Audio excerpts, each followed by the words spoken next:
Hello, sports fans, and welcome to Otsego TV for this junior varsity game, which features the Knights of Otsego and the Comets of Genoa, the final junior varsity game of this basketball season, believe it or not. Final junior varsity game I get to call of my high school at Otsego career. My name's Caden Knapp. I'm joined by Brandon Floro. This is a good one to get all the anticipation built up for that varsity game that we're going to dub the NBC championship game. Absolutely, and if you can already tell, I mean, if you're not here and you're waiting to come to the game, I mean, you might as well come now because there's only a handful of seats left. You and I were talking about it off air that we're probably going to be doing a lot of ducking and weaving to see around the crowd that's here.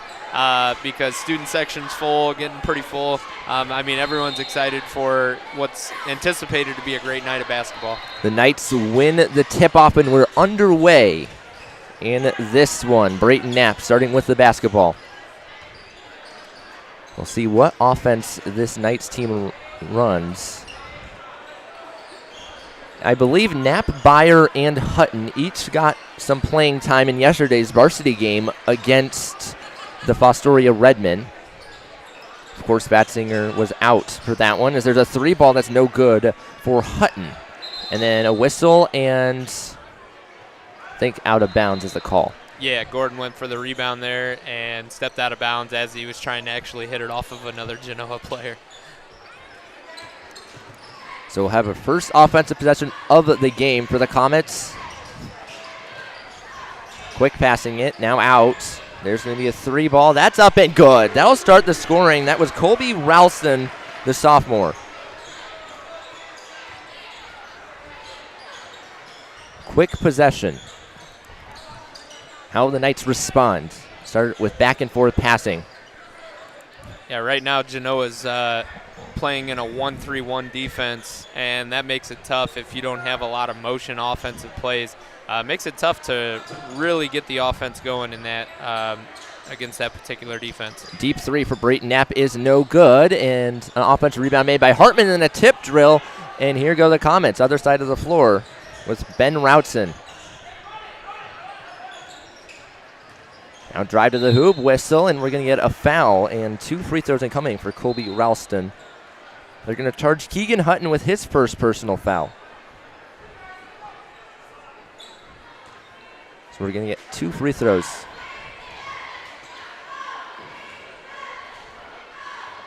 Free throw one is good. So 4 points for Ralston so far. And 4 points for the Comets as well. So good start for them. Yeah. Free throw number two up and good as well. So 2-for-2 trip. Make it 5-0. Hutton now takes the long two. That's up and good. It rattled home. And that's the key against a 1-3-1 defense is you got to push that ball and push it up quick and try to get past that line of three. Usually that corner area below the free throw line is where you want to get the ball to. Comets moving it around the arc.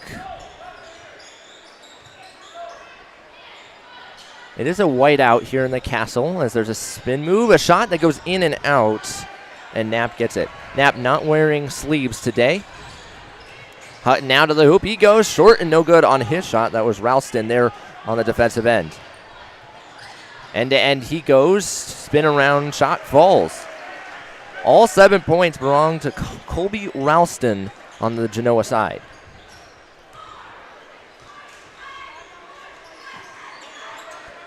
Underneath Hartman from the far block, no good. Ayers the rebound though, and he's going to put it in. Right place, right time for Gordon Ayers. Yeah, very good cleanup, and that's the other disadvantage to a 1-3-1 defense is if you get a ball that falls just around the rim, typically you don't have a whole lot of rebounders down at that point, which allowed Gordon to be able to get the ball and put it in for two. There's a three. That goes in and out for Buffington.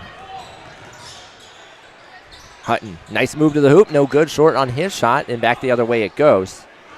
By the way, Buffington took the first shot that was not Colby Ralston, as Byer took that one away. Tip drill there. Now Knapp, a lot of space, going to get it into Hartman. Up top, there's Bryce Byer. No good. Went for the tie. Another offensive rebound.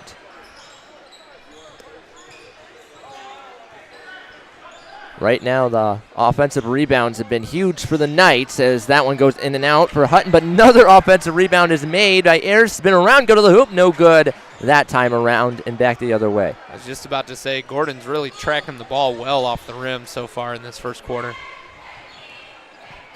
Approaching the 3-minute mark of the first quarter, the Comets have a 3-point lead. Cooper passing it over. Buffington. Ralston.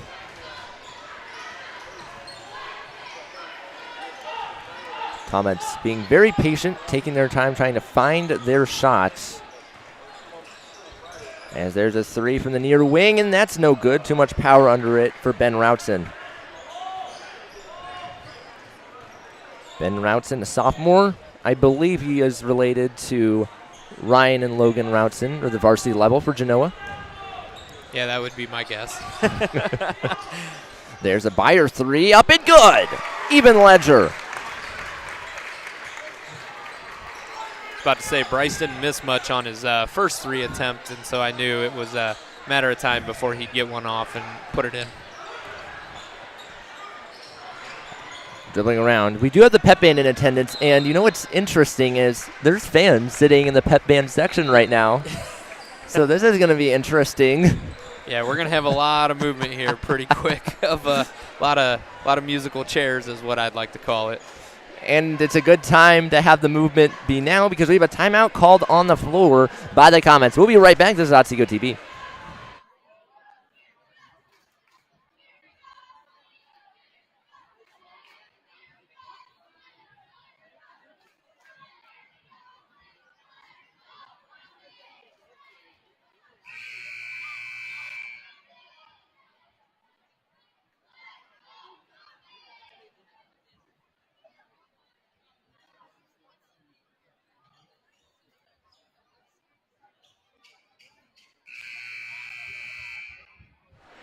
Welcome back to Otsego TV in this Junior Varsity game. 7's on the scoreboard out of the Comet timeout.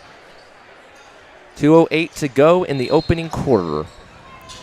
A bunch of people are rearranging because the pep band just got here, and that entire section that is given to them as there's a whistle and a foul was filled up by fans.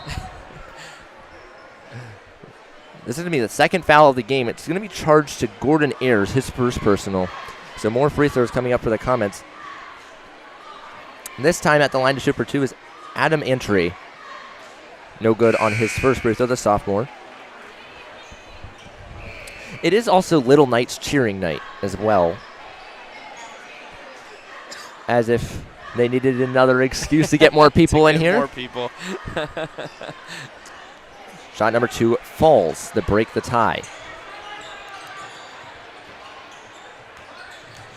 Knapp, jump stop to the hoop. He goes, puts that in. Great move, great hesitation move on the jump stop.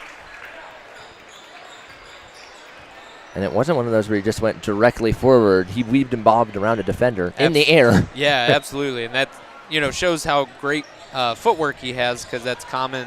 That's common to travel when performing that move.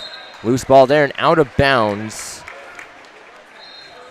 To the Knights it goes. Under 90 seconds to play in the first quarter. I'd imagine this would be a very fast-moving game. Yeah. Especially if they keep the foul count pretty low as they're doing so right now. Knock on wood as you say that, as that goes up top. Now there's a Byer three. That's no good off the back iron. He's now 1 of 3 from the floor, but another offensive rebound made by the Knights. There's now a three for Hutton that will not fall. And now the Comets get it back.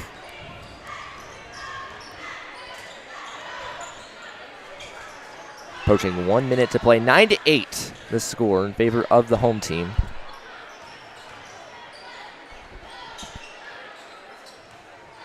Around the arc. Ralston, nice move over Knapp. No good on his shot. Ayers there to rebound it. The Knights are definitely winning the rebounding battle right now. Yeah, they are. Gordon is like, he probably has a magnet on him right now at this point with how many rebounds he's got. Knapp, I'm going to say no good on that shot, and then out of bounds it goes.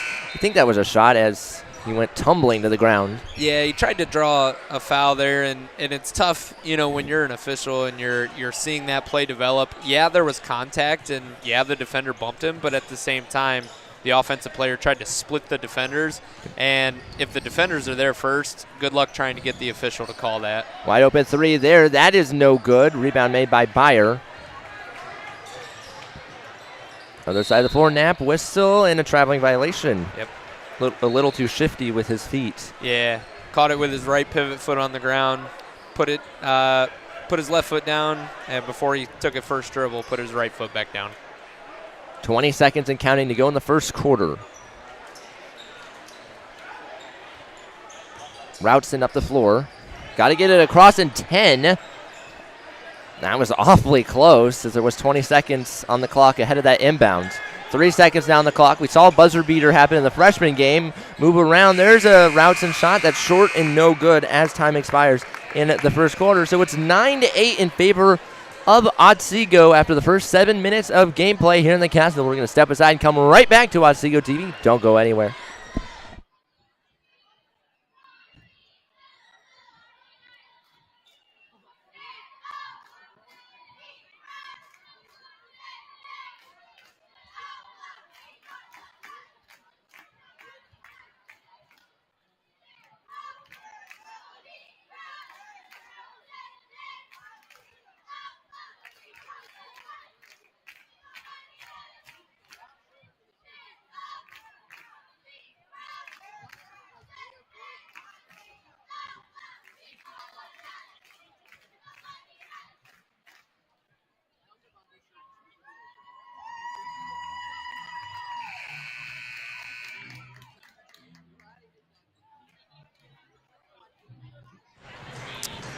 Welcome back to Otsego TV. If you're enjoying this broadcast so far, please hit the thumbs up button to let us know.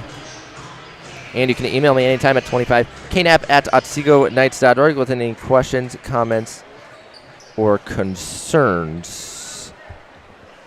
Comments will start with the basketball. They trail by 1 point.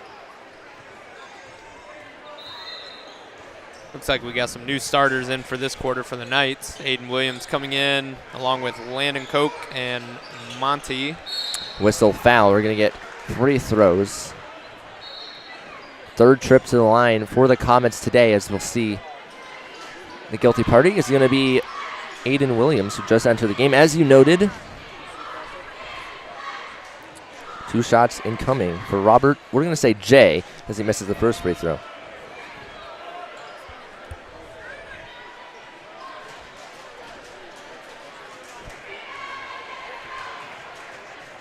Shot number 2, up and good. So another 1-for-2 trip for the Comets, with Antry going 1-for-2 earlier.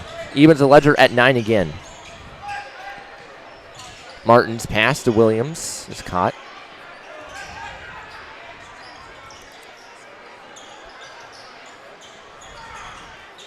Hutton, 3 ball up, no good. That one goes. Took a very high bounce, but Ayers the rebound. Whistle foul, count the basket.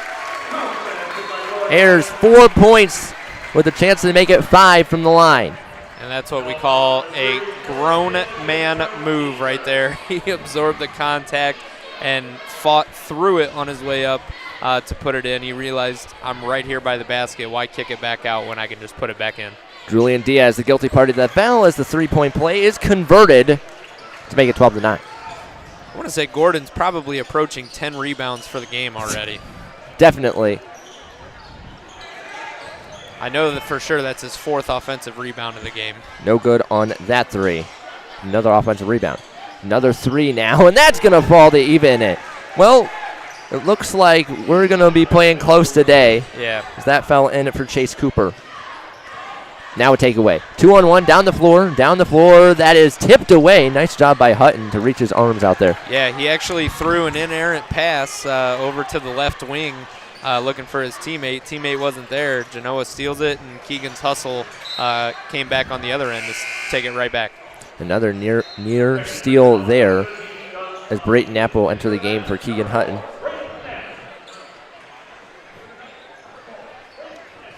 Reminder, the varsity game is up next. The winner will win the Northern Buckeye Conference.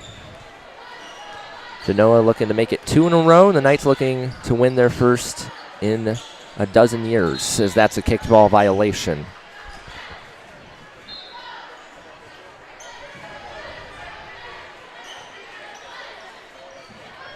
Genoa still staying in their 1-3-1 zone defense.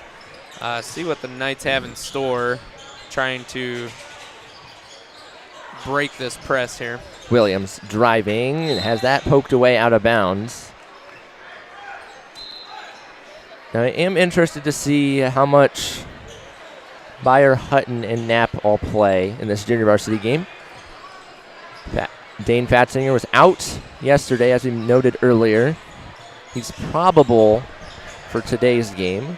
I saw he was dressed and warming up in between the half of the freshman game, so that's a good sign. Seemed to be in good spirits. No good on that. Shot short, but an offensive rebound made, and then a whistle and a foul. I don't know. I've learned in the years that I've done this, not just don't say for sure's, That's especially right. when it is relation to injuries. Sure. So that's why I give you the probable mark. Nehemiah Bradfield, the freshman, is at the line to shoot for 2 as Gordon Ayers committed his second personal foul. The free throw is no good. Well, the nice thing is with high school injury reports, you don't get fined if you fudge a little detail about the sickness or injury like you do in the pros. That too. As another 1-for-2 trip. That makes it 13-12. It's going to be Routson, I believe, checking back into the game on the Commons side, taking the place of Bradfield.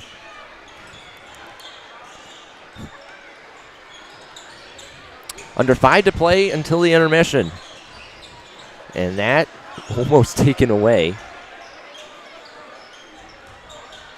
The Knights working mostly from beyond the arc right now, and that pass underneath is going to be tipped away, out of bounds. They last say it was touched by Martin, I believe. I will say good call on the trail official. Aiden Williams actually lost the ball out of bounds. He saved it back onto the court. His body took him out of bounds. He stepped back on the court and gathered the ball, and the official called it correctly. As long as if your momentum takes you out of bounds, and as long as if you establish at least 1 foot onto the court, you are allowed to come back in and be the first to touch the ball. So good for him for not making that inerrant call that most are likely to make. And he did that all right in front of Genoa's bench. Yeah. In a span of 3 seconds. And that's what caught my attention. Ayers with it after the traveling violation committed by the Comets.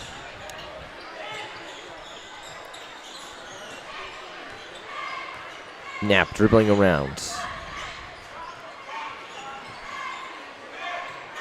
And that pass is going to go out of bounds right into the Genoa bench. Looked like Knapp was trying to get over to Koch. Yeah, he was, and that's the danger of throwing those skip passes against a 1-3-1 is you already have a defender who's dropped down into that position. So there's no need to really throw those long passes, even though it's tempting to do so because it appears that they're open when in reality they're usually not. Nice spin move, but no cigar there for Routson. Offensive rebound, he's going to take a 3, and that goes in and out. He's now 0 of 4 from the floor and stays 13-12. The athletic boosters here at Otsego are giving away free T-shirts to the students. If you see them walking by with white shirts, that's because the athletic boosters here give it to them. One of their presidents is Ben Kramer, dad to Mason Kramer. Okay. Interviewed him on the Roundtable podcast last year, I believe it was. As Ayers gets another rebound. I bet that was a pretty cool interview to interview someone that, normally isn't really heard of much, I would imagine, as far as school-related activities. There's a shot up and no good for Knapp. And it's I was told you were on as well. Yeah, I was. Yeah, back last year. I don't know if that episode has released yet or not. I think it did. I'm pretty sure it did. Okay. So, yeah, that was kind of a cool experience. I didn't know that there was, like, such a cool setup in a side room for that. That was almost intimidating at first, you know, with the neon lights and everything that are in there. But then you sat behind a microphone, and you don't get intimidated behind microphones, clearly. I usually don't know. It's to be noted, you know, we're approaching 5 minutes into this quarter. Genoa's only scored 5 points, and Otsego's only scored 3 points this quarter. Yep. So very defensive battle, and also just the lid seems tight on the rim for both teams. Genoa uses their second timeout. They're down to 3. The Knights still have a full complement of 5 timeouts. It's a full 1-minute timeout, meaning that all the people waiting to try and find seats get to walk out onto the floor and try and find that. We'll be right back.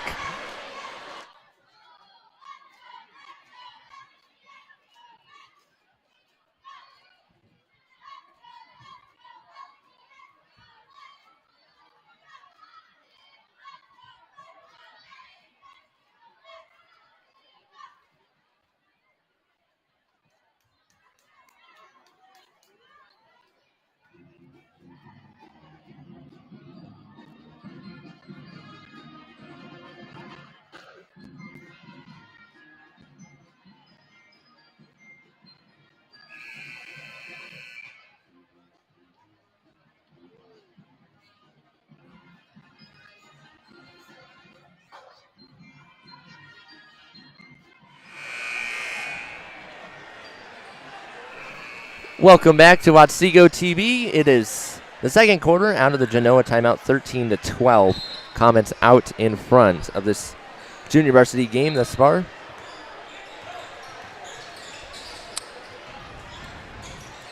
It's been a fast-moving game thus far. Up and good on that shot. That's Antry. First field goal for him. 3-point lead for the Comets.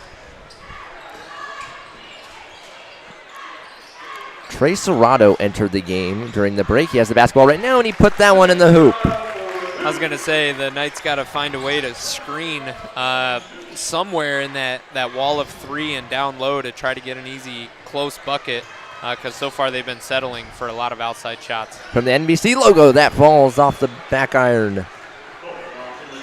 That was Ralston. Another basket for him. 11 points. Or 9, excuse me.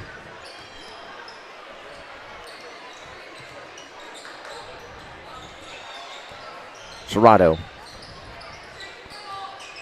Over to Hutton, and his pass is deflected away out of bounds.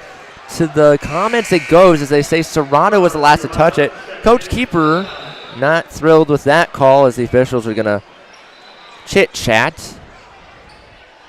Yeah, I think they're going to overturn it because it really didn't look like Trey. Trey went for it, but it doesn't look like he had a finger on it. They will not. They will not. No, I guess not.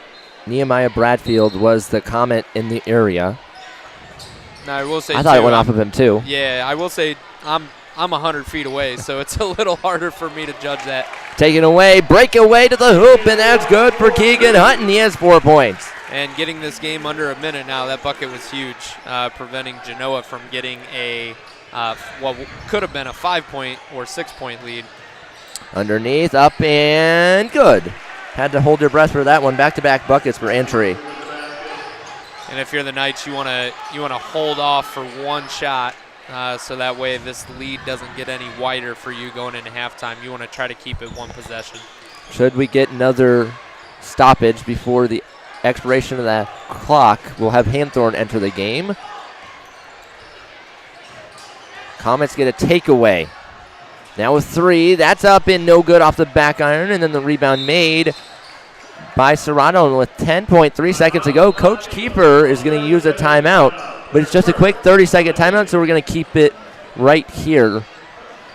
And the Knights are kind of lucky that the Comets kind of forced up a shot there. Yeah, they are. And I mean, that it's a, I don't want to say it's a common move to play for that last possession.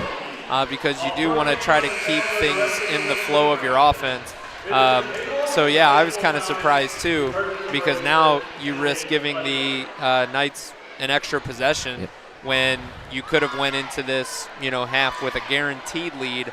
And now we'll see what Coach Kiefer has drummed up for these players for the last 10 seconds. It's also worth noting that the Knights currently have the possession arrow in their favor. If that holds into the intermission, then the Knights would get the ball to start half number 2. Mm-hmm. Yeah, so they very well could get back-to-back possessions and hopefully get a score on both of them. Goes Hutton over to Hartman, back to Hutton. 2 seconds, now 1, and they're not going to get a shot off. 19-16, the halftime tally in favor of the Comets. We'll be right back to Otsego TV in about 10 minutes. If you're enjoying this broadcast, please hit the thumbs up button.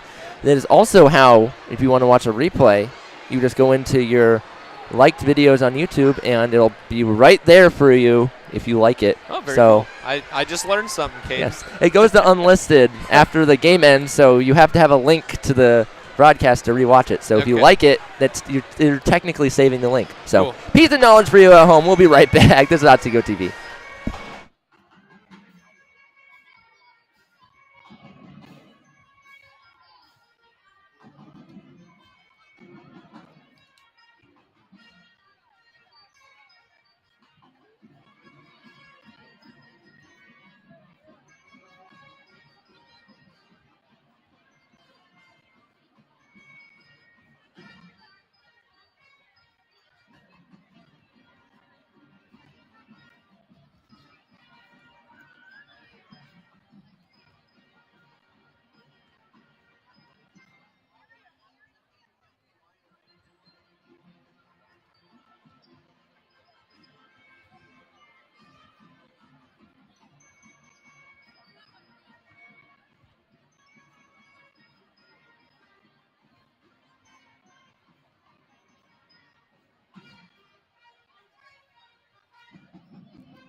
Welcome back to Otsego TV in the start of half number 2 of this junior varsity game. It is 19-16 in favor of the visiting Comets, but the Knights will start with the basketball to start half number 2. You want to look at some quick numbers? I'm going to give it to you. The Knights in the first half went 5 of 17 from the floor, 29.4%. However, from beyond the arc, they went 1 of 9, 11.1%. Comets not much better, going 2 of 10 from beyond the arc and 6 of 18 from the floor. So pretty comparable numbers. The big difference on the scoreboard right now is the fact that the Comets have made 4 more free throws than the Knights have today. That one is no good, and then a whistle. Looks like they're going to tag Gordon Ayers with a hold. That'd be his 3rd foul. That's big because he's been a rebounding magnet he has. in today's contest. Yep. Yeah, we'll see if that carries over into the second half. First offensive possession of the half for the Comets. Now going to the east, or west, excuse me. Flipped my directions there. And stride to the hoop. No good. That one goes. And then right back to Routson. And then out of bounds. It's last touched by Ben Routson, say the officials. Routson, by the way, 0-5 from the floor. Yeah, so far neither team, shooting well at all. It's kind of surprising considering how close the game is. But, yeah, I would say some forced shots have been attempted by both sides, but some clean looks. I mean, that was just a clean look and just, right now not able to buy a bucket. Knapp and Hutton both missed shots that possession back the other way. Hutton 2 of 9 from the floor. Knapp now 1 of 5. That's a big reason why the shooting percentage as a team is so low. Your top scorers aren't hitting shots. That tends to follow stats-wise, as there's a 3 that goes in for Buffington. And I want to say this might be the biggest lead we've had in the game, Caden? Or did Genoa go up 7-0, I want to say? This would be the biggest lead as that goes out of bounds. I was trying to think. It was 7-3, I believe, at one point. Okay. So 6 is bigger than 4? Yeah. By the way, there's not a seat to be had. No, there's not. I can already see people standing at the doorways wanting to get in, and I don't know where they're going to sit, Caden. Up with it, Knapp no good. Maybe they're hoping that some parents leave after the junior varsity game. I don't see that happening, though, as that bounces out of bounds. No, that's definitely not going to happen. 5:09 to go in the third. I mean, you pay for all 3 games, essentially, or you can pay for all 3 games if you show up ahead of the freshman game. Yeah, I don't know why you, especially with as big of a game as this is, though. I mean, all 3 levels of basketball were really good. The score of the freshman game. That's just a fun freshman team to watch for the Knights. I think they put up 51 in that game. Is that correct? That rattles home. Yes, they did, as Hartman made that one. They won 51-30. Yeah. So a lot of scoring in that game. Yes.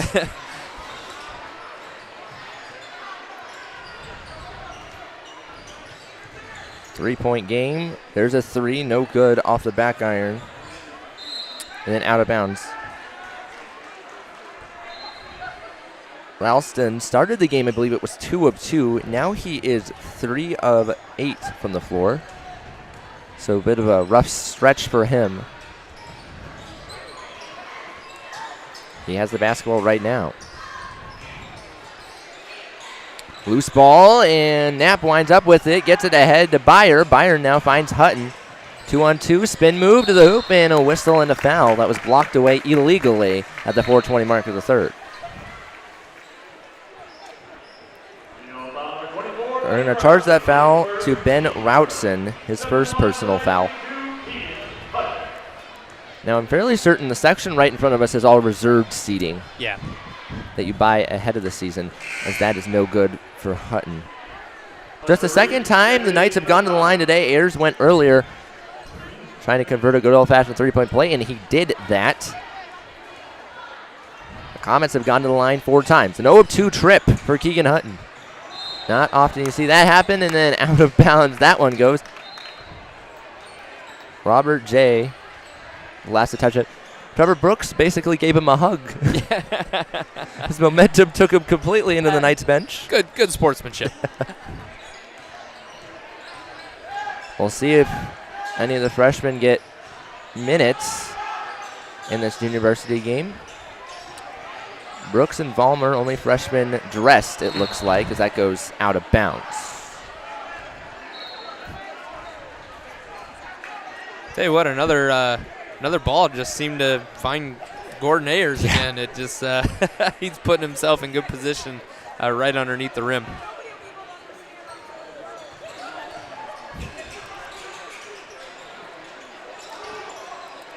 Three minutes, 47 seconds until quarter break. Nice move to the hoop, but no cigar as the shot goes no good. Back the other way. Both these teams getting good looks, just not finishing. Yeah, they are. Hutton made me eat my words. And, you know, he's the kind of kid that, you know, he's going to keep shooting no matter what, and that's what you have to do. Good shooters keep shooting. You know, I've always, you know, I got to coach his class, but he had an injury that kept him out all season. But, you know, he was the kind of player that I think I was able to coach him for the first game or two before he, you know, had his injury that took him out for the year. But I just always kept beating it into those guys like, hey, you know, good shooters keep shooting. And if it's a wide open shot, that's what we're trying to go for. And he's going to take advantage of any wide open look he gets. Knapp to the hoop, no good that time. Back-to-back missed shots for him. Other side floor from the NBC logo, that will not fall. 22's on the scoreboard. And so far, Genoa's stayed in this 1-3-1 defense the entire game so far. Hutton fade away, no good. Comets in a scoring drought right now as that goes out of bounds. And that was another rebound by Gordon. He tried to hand it off to Jack to avoid the travel falling to the floor and just wasn't able to convert it.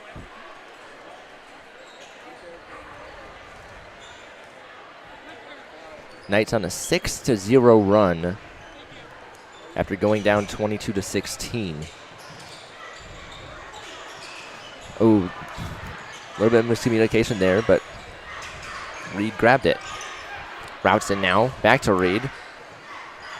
Underneath, up with it. That's blocked away, and another empty possession for the Comets. Kind of fitting with, you know, what we said in the first half.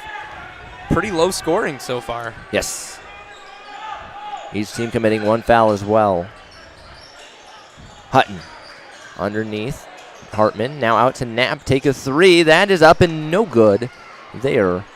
And then a scramble drill for it, and a timeout is going to be called by the Comets.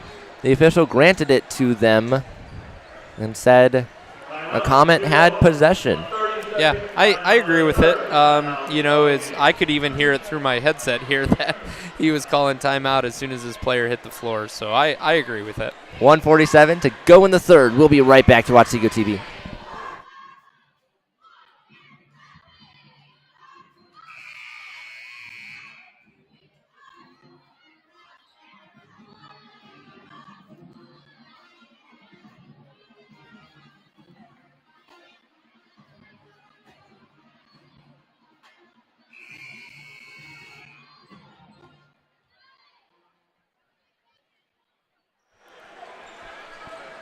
Welcome back to Otsego TV.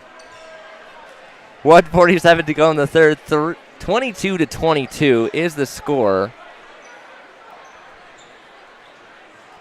in favor of no one because we're tied. And we're back underway.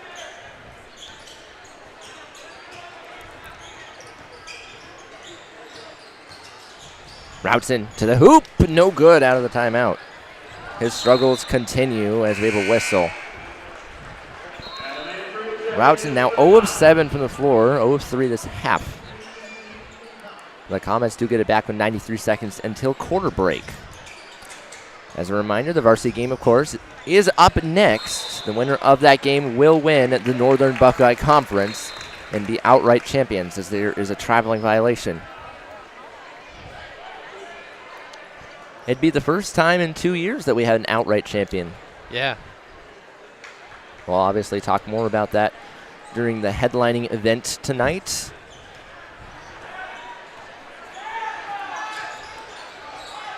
Hutton tightly guarded.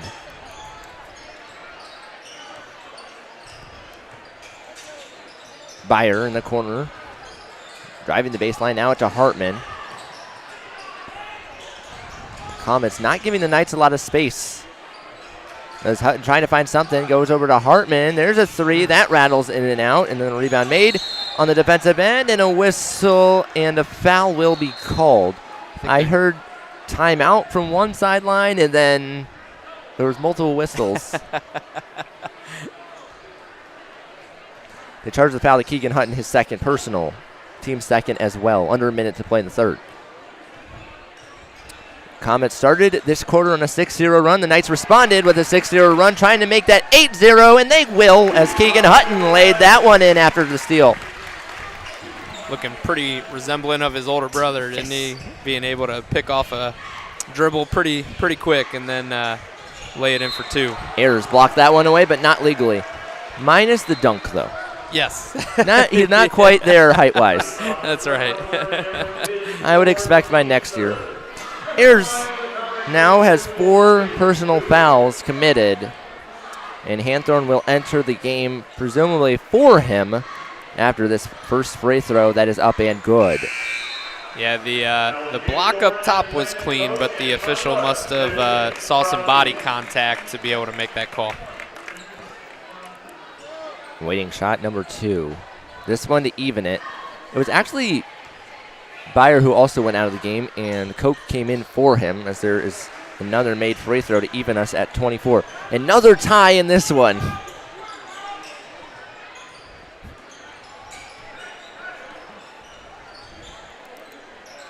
Koch, 3, no good. That one will go to the defense. Diaz got the rebound. 18 seconds until quarter break. Diaz back with the basketball. Feeds it inside. There's a fadeaway. Napping on defense. No good for Ralston. And now 5 seconds until quarter break. Monty Martin up the floor. Holding the ball up. 1 second. Pass it over to Koch. And no shot will be taken before the buzzer rings. Brayton had one right at halftime where the buzzer had already sounded. He shot it anyways, and it went in. So that's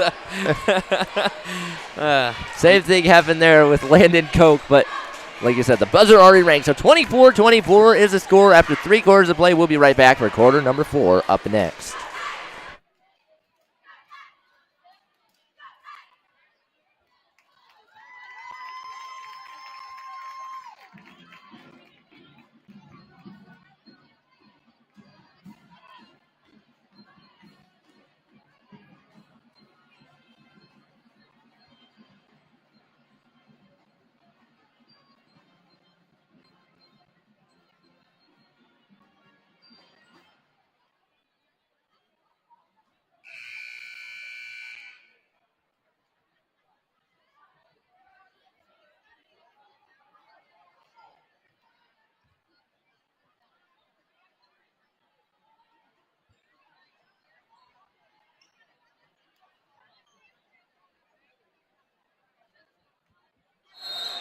Welcome back to Otsego TV. We're back underway.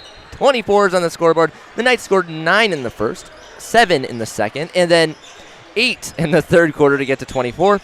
The Comets 8 in the first, 11 in the second quarter, and then just 5 in the third quarter. We'll find out what quarter number 4 brings to us. Yeah, so far I'm noticing on this man-to-man defense for the Knights that they're filling in the gaps really well, with the exception of that play right there. But they're really not letting themselves getting taken out of screens either. Quick basket there to make it 26-24.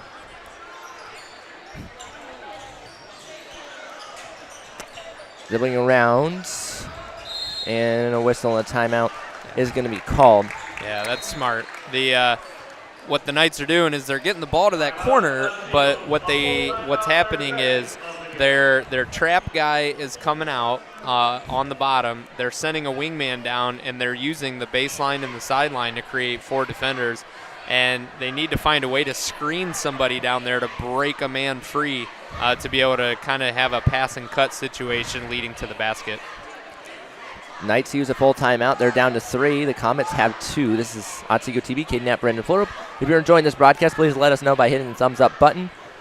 Also, you can email me anytime at 25knapp@otsegoKnights.org with any questions, comments, or concerns. Of course, we still have the varsity game to come. Now, I'm fairly certain that right now our viewership number has surpassed the record for a junior varsity game. Okay. Having viewers at a single time.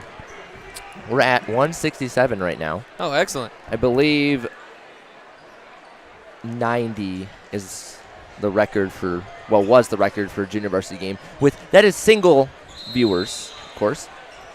After the game is over, we get all the analytics about how many total people tuned in, and you see how long was the average time that a person tuned in and all that. That's pretty cool. Wonderful stuff. As Coke shot falls. 26 is on the scoreboard. Now, that Eastwood game 8 days ago broke our boys basketball record. It's up over 800 total views right now. Oh, wow. And then there's a whistle and a foul. I think they might tag Brayton with this one. Yep. Looked like he got a little bit of a hand in the back, maybe a little bit of a push, and a little bit of arm action. Yep, his first personal foul, and we'll get 2 free throws. Robert J. went 1 of 2 his first time at the line. And it looks like Gordon Ayers, along with Bryce Byer and Jack Hartman, are coming back in. Remember, Gordon Ayers has 4 fouls this game, so it's going to be pretty interesting to see how his game might change so as not to pick up that 5th foul. Yep.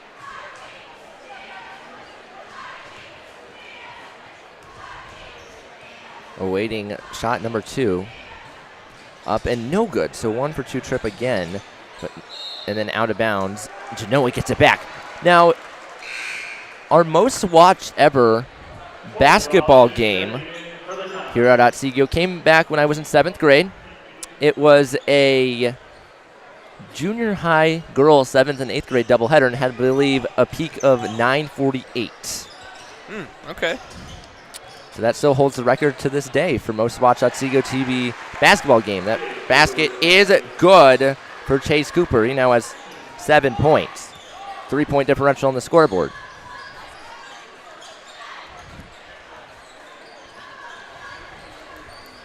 Caden, I'll be honest. I don't know how people are still filling in. I don't know where the seats are at this point. Back and forth passing. Now to the corner. There's a 3. That's up and no good for Brayton Knapp. And the rebound made on the defensive end by Buffington. 5 minutes until this one is in the books. Loose ball. Knapp takes it away and then had it stripped away. Right back to the Comets it goes. Spin move and now a whistle and a foul. A lot going on in a short period of time. That's Knapp's 2nd foul.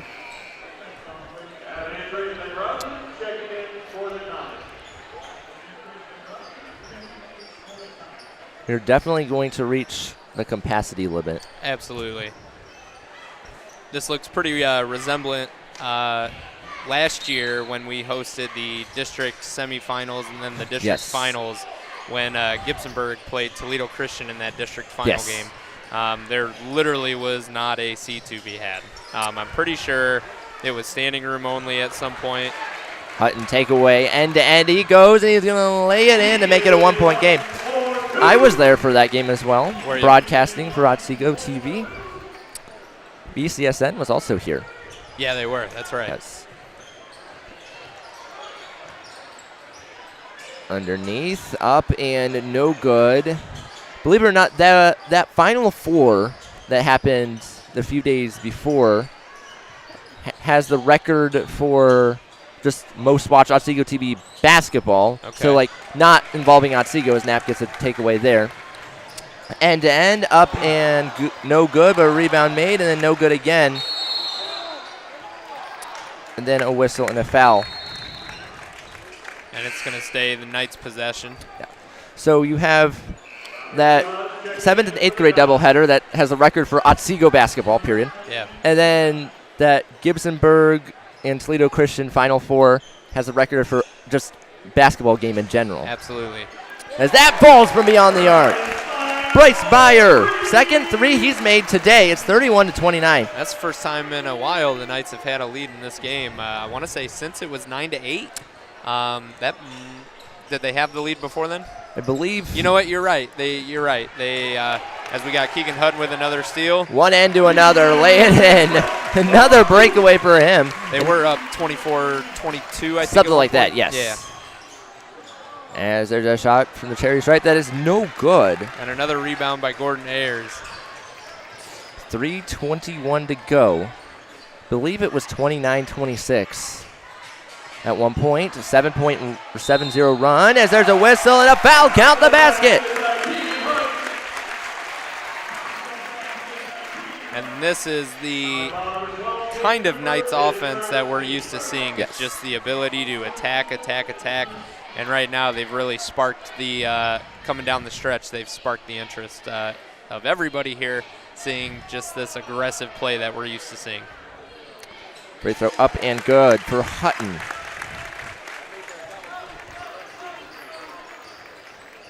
Hutton, 16 points, a game high for both teams.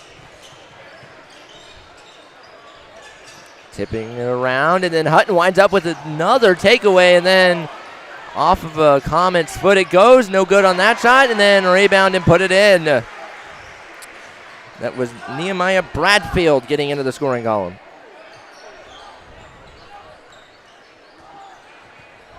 Oh, no, as we got And then out of bounds. turnover. It's all right. Still got a 5-point lead. Yeah. Still got, a little bit, the pressure's on Genoa at this point to close the gap with under 3 minutes to go. And the nice thing is, for both teams, neither team's in foul trouble either. Yep. So the Knights have a lot of wiggle room to play with, but turnovers are really going to kill you down the stretch here. Speaking of turnovers, the Comets turned it over with a traveling violation there. That was Routes in the guilty party. Kind of looked like he was hopping over there. Yeah, he might have had some contact, but he, when you're driving towards the baseline like that, you're really hard pressed to. That's taken away. A lot of contact. Other side of the floor. Whistle. And a foul. So you had the officials who heard from the Genoa faithful on one end and then from the Otsego faithful on the other. Yeah, yep. Knapp committed his third personal foul meanwhile. And now we have a stoppage, so Nehemiah Bradfield can tie his shoe. Yeah, there was a lot of commotion there in the just the last 15 seconds. Sometimes it's important to remember that plays can get kind of messy. Right. So it's hard to officiate those messy or what we would call ugly plays as officials. You really just try to let the players play through at that point because, as an official, it's not about you. You don't want to make the game about you, and you try to let the kids play through some of those tough moments. And then out of bounds, that one goes. It was poked away by Comet, so the Knights will get it back. That foul was called on Colby Ralston, his first. 2:03 to go in the fourth, 36-31, the Knights in the lead. Of course, the varsity game up next. Now we'll have a completely new crew for that varsity game. As we have a whistle, and a foul is going to be called on Jack Hartman, who was taking the three, so he's going to get 3 free throws. Yeah, official immediately held up 3, signaling 3 free throws, and even just 2 of these would make it a 3-possession ball game. 1:56 in the fourth. Free throw 1 is good for the sophomore. Now has 4 points. Not too often you see a 3-point shooter get fouled. Shot 2. Good.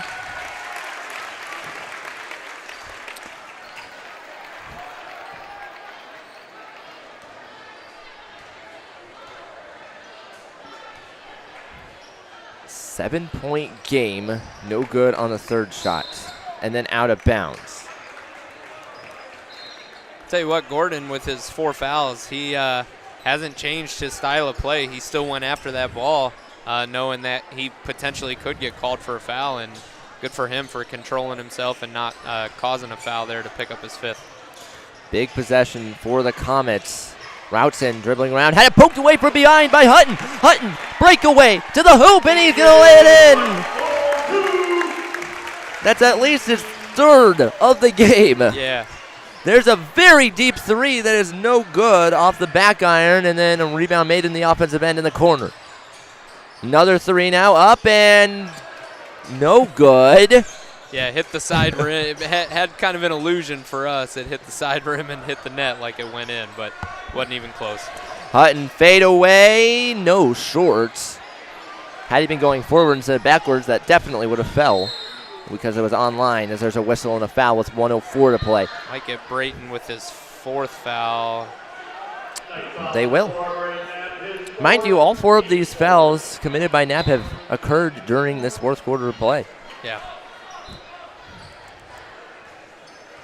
And it's important to note the Knights are now 1 foul away, which I know there's under a minute left, so they shouldn't be fouling in this situation, but they're 1 foul away from the bonus. Yep, as they will get fouled. The Comets deciding to go with fouling to give the Knights free throws and stop the clock. The foul is committed by Nehemiah Bradfield as first. And it looks like Genoa's coach was over there telling him to foul while making a play on the ball, which is important because if you just foul just to foul, and you actually don't make a play on the ball, you're putting it in the official's hands to make a judgment call on if it was intentional or not. Ben Routson commits the foul. So now Knapp will go to the line to shoot for 2. If he can make at least one of these, it would be a 4-possession game. Yep. Which then you'd expect to know to stop fouling unless they make a shot.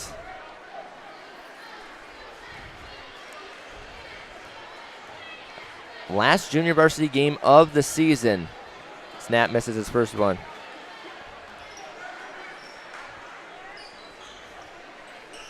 Of course, the Knights varsity team has at least 2 more games, with the Genoa one tonight, and then they will host either Clyde or Rossford next Thursday. That game will be played on Tuesday between Clyde and Rossford. Talking about playoff basketball already. Yes, I agree. I know the girls have already started. Yep, got a lane violation on Whites on Otsego, crossed the line before the ball hit the rim. So, but yeah, I know girls playoff basketball is already underway. The Knights girls team got eliminated the other night by Genoa as that 3 gets banked in. That was Bradfield, and then a whistle and a foul. Now, for that lane violation, I believe it was Knapp, because as soon as he let go of it, he was like, oh, crap, I missed it. Yep. Yeah, you got to, as the shooter, they changed that rule a handful of years ago where if you were on the lane line in one of the hash marks, you actually had to wait till the ball hit the rim. Yep. And it was a handful of years ago that they changed it to on the release. And so as the free throw shooter, though, you can't cross that line until that ball hits the rim. Byers' first free throw is good. 7-point game again. 38.9 seconds to play in the 4th. It's Little Knights cheering night as well, as there's a 2-for-2 trip.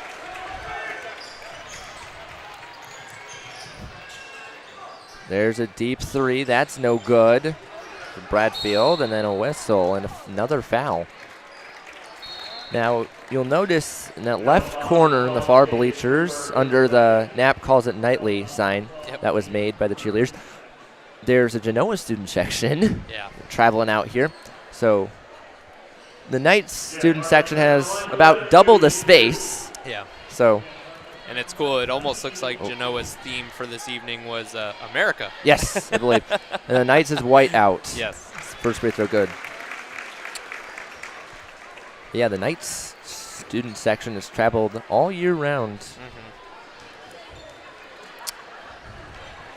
And got bigger and bigger, it seems. Yes. I don't know where all these students come from. Other side of the floor, there's a three. That's no good off the back iron. The offensive rebound is made. There's another deep three. That's well short and out of bounds with 15.3 to go. And we'll see if the Comets allow the Knights to just dribble this one into the scoring book. He's telling his players to get back at this point. It's impossible to score 9 points in 15 seconds when you're limited on possessions. Hey, nothing's impossible in sports. You're right about that, Caden. I'll say that. 43-34, the Otsego Knights Junior Varsity team gets a win to close out their season. In about 15 minutes, we are going to have, I'm going to just say it, the biggest Otsego boys basketball game since 2012-2013. Yeah, it's truly going to be, not to get other sports references in, but it's going to be a Muhammad Ali, Joe Frazier fight. It's gonna be knockout, drag each other out of the gym kind of game. And there's going to be a full crowd to see it, along with lots of you at home. Caden Knapp, Brandon Floro, once again 43-34, the final score of this junior varsity game. Up next is the headlining event that we're dubbing the NBC Championship game between Genoa and Otsego. Don't go anywhere. You can email me anytime at 25knap@otsegoKnights.org with any questions, comments, or concerns.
you for your support of our student athletes, the coaches, and the officials who have put great effort into preparing for this contest.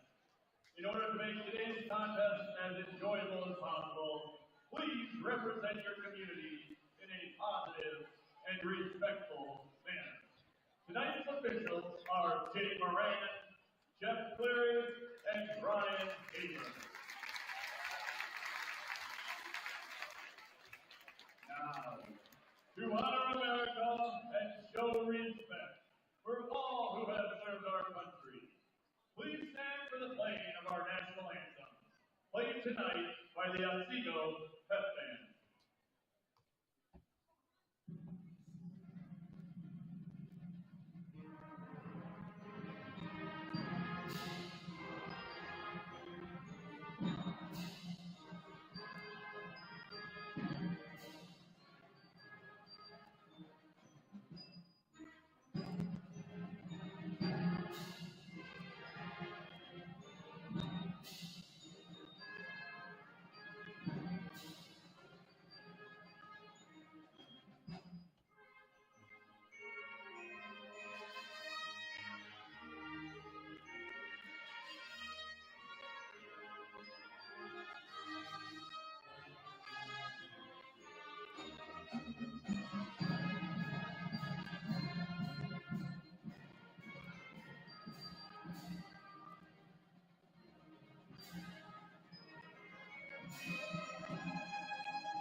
It has been 12 years since the Otsego Knights boys basketball team has last won the NBC championship. That could all change tonight as they take on the Genoa Comets in a battle of the 12-1s in conference play for an outright Northern Buckeye Conference title. Hello, sports fans, and welcome to Otsego TV. My name's Caden Knapp. I'm thrilled to be joined with Brandon Floro. And you know, there's a good old-fashioned saying in sports, to be the champion, you must beat the champion. The Comets were co-champions of the NBC last year. Yeah, it's going to be another battle that we saw from this past Tuesday. There's only been 4 days apart since these teams last met, which is, you know, it's kind of unfortunate because it's hard to adjust over 4 days, but at the same time, we're going to see a fantastic game tonight, Caden, and we're going to see, especially having a chance to win at home, first NBC title in 12 years, we're going to see the Knights probably come out like they've never come out before this season. Yes, a lot is on the line as it is a whiteout. This building has been full since the freshman game, and there's people even spilling out into the Commons area as the Knights enter, of course, like we said, with a record of 12-1, but they're 16-4 overall. They're technically, or the Knights are 19-2, excuse me. The Comets are 64. The Comets first in NBC, the Knights technically in second because they had the head-to-head, but same record. They can obviously break that tie here. And like you said, they met just earlier this week on Tuesday.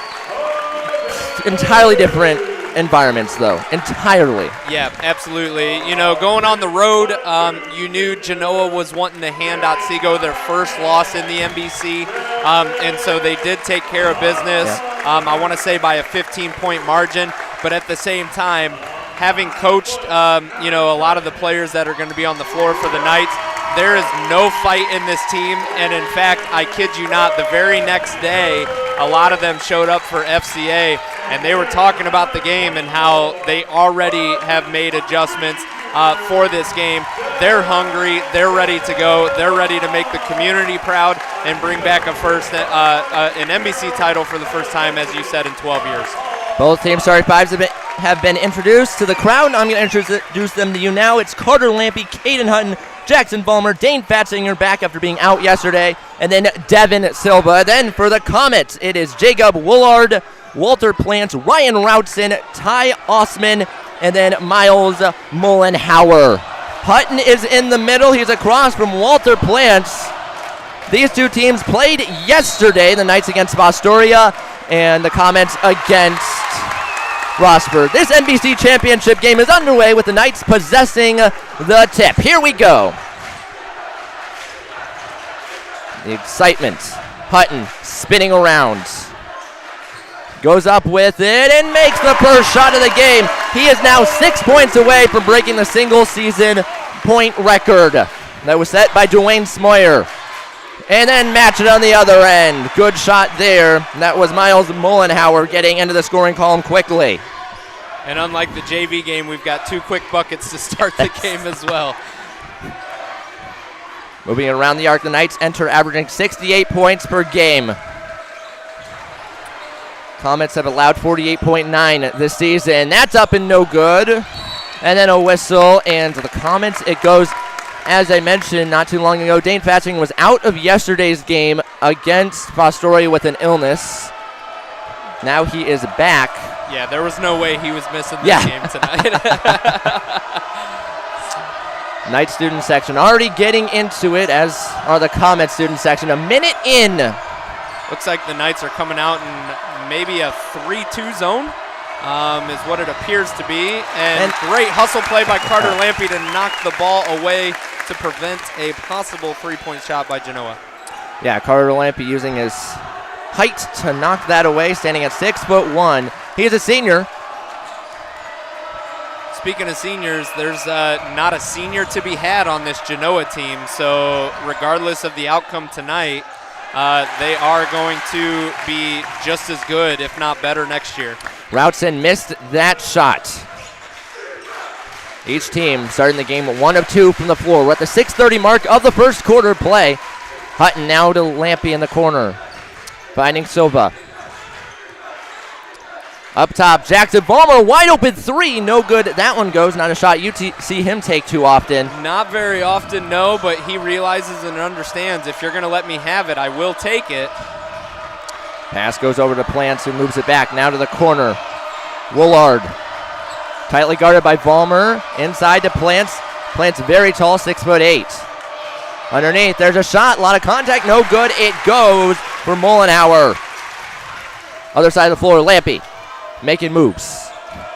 Yeah, very smart to pull it out and set up the offense, because tonight is going to be the night where every single possession matters. No, you're going to try to limit those turnovers and try to get the best quality shot you can get. Vollmer with the basketball up top.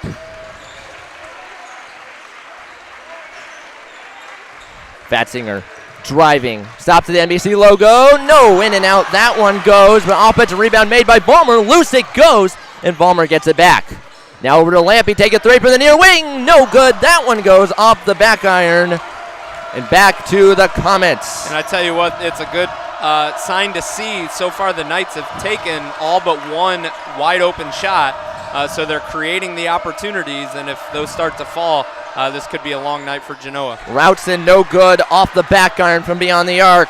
He's 0 of 2 today. Good save by Carter. Little over 3 minutes into it. Hutton at the far elbow. Tightly guarded by Woolard, up within short, but he was fouled, so we're going to see 2 Caden Hutton free throws as the junior Jacob Woolard is the guilty party. And I think we're going to have to see some old school basketball come into play tonight if the Knights want to walk away with a victory.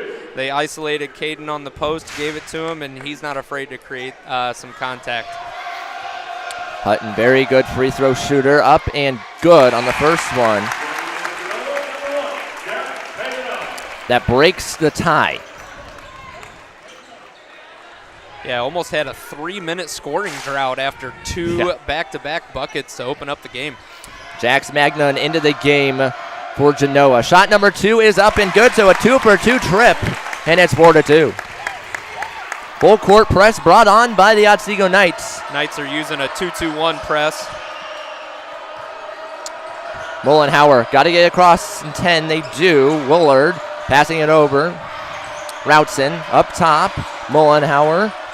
Stop to the elbow, to the corner. There's a 3, and that is short and no good for Woolard, and back to the Knights. And Jackson Vollmer coming down with the rebound. He's going to be key tonight in securing those rebounds to try to limit Genoa to one possession instead of letting them have these extra possessions on offense.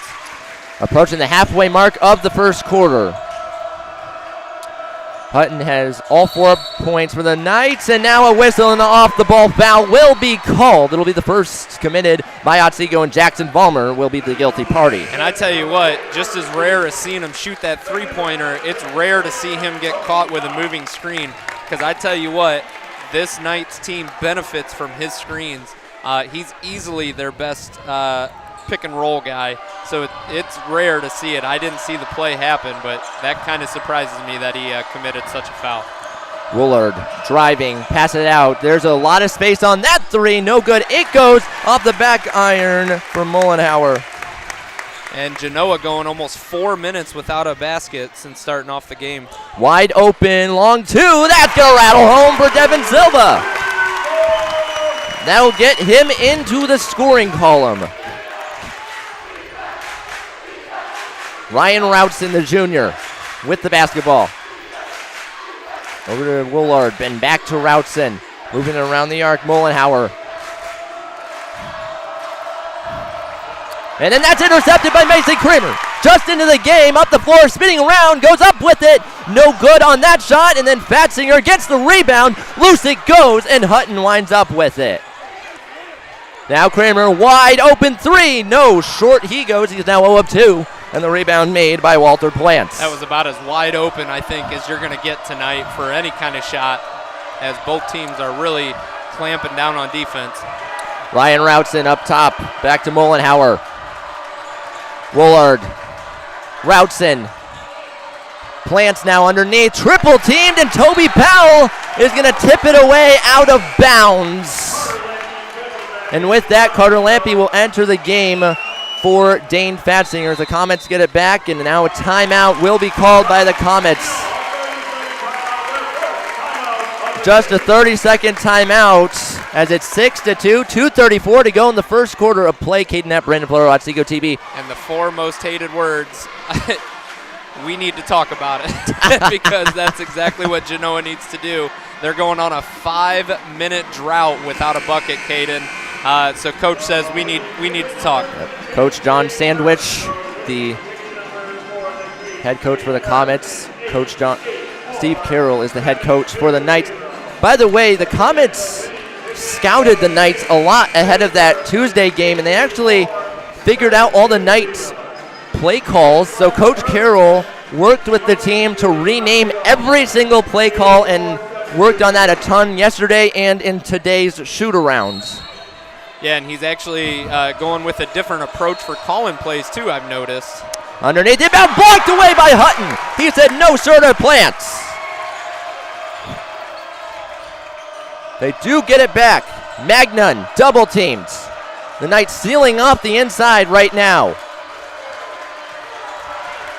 A lot of space on that three. In and out it goes. Another missed three for Mullenhauer. The Comets are 0 of 3 today from that vantage point. And right now, this is exactly what you want to see the Knights. If you're on defense, this is exactly what you want to see as we get a pretty lazy pass over to Caden Hutton for a turnover.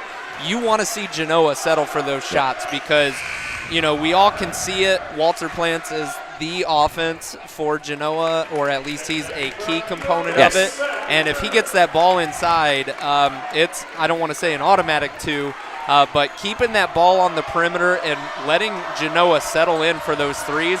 If you're Coach Carroll, you're happy with the defensive performance so far. Plants double team, had his pass tipped, but right to Woolard. Now up top, Routson, three from the top of the key. No good. That one goes. The scoring drought continues, and then a foul will be called on Genoa.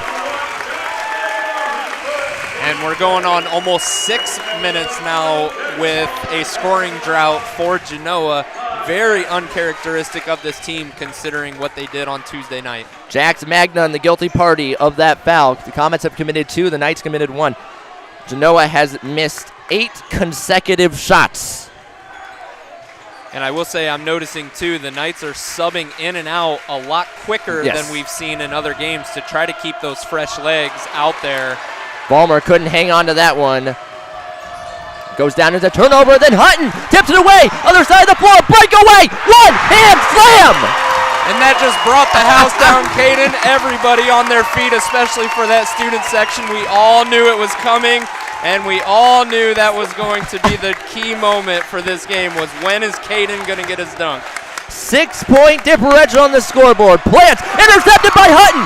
3-on-1, other side of the floor. There's a pass to Fatzinger. Had to go off balance to grab it, and his foot came down on the baseline. A prime opportunity missed there for the Knights with 56.4 seconds to go in the first. Yeah, and as I was saying, off air before this game, the way the Knights are going to have to win is build a lead, and right there they could have added to it. That's 2 turnovers so far we've seen off of passes.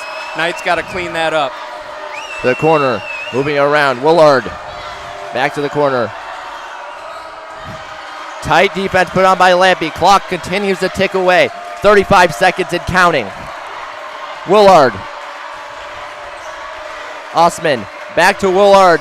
Driving, stopping. Take that shot around Hutton and banks it in to end the scoring drought. What a huge bucket. Yeah, the Comets got their first bucket about 7:30 into the game. 30 seconds into the game, and then just got their second one as this quarter is about to expire.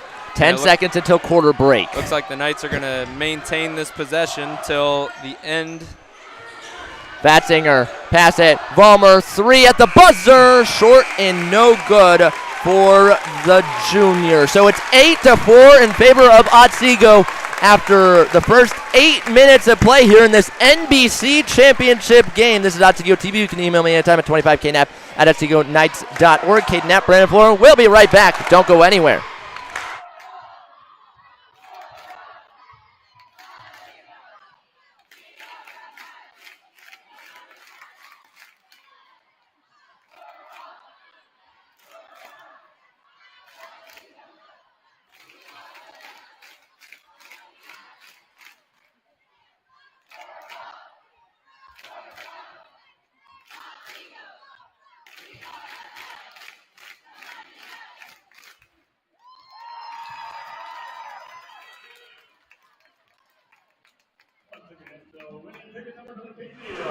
Out of the quarter break, it's 8-4. We took off our headsets during that break, and all the Knights fans on the side were cheering. We couldn't hear each other just talking normally. No, not at all. I think I actually kept mine on so I could have a little bit of my hearing left. A new 8 minutes go on the clock. The Comets will start with it.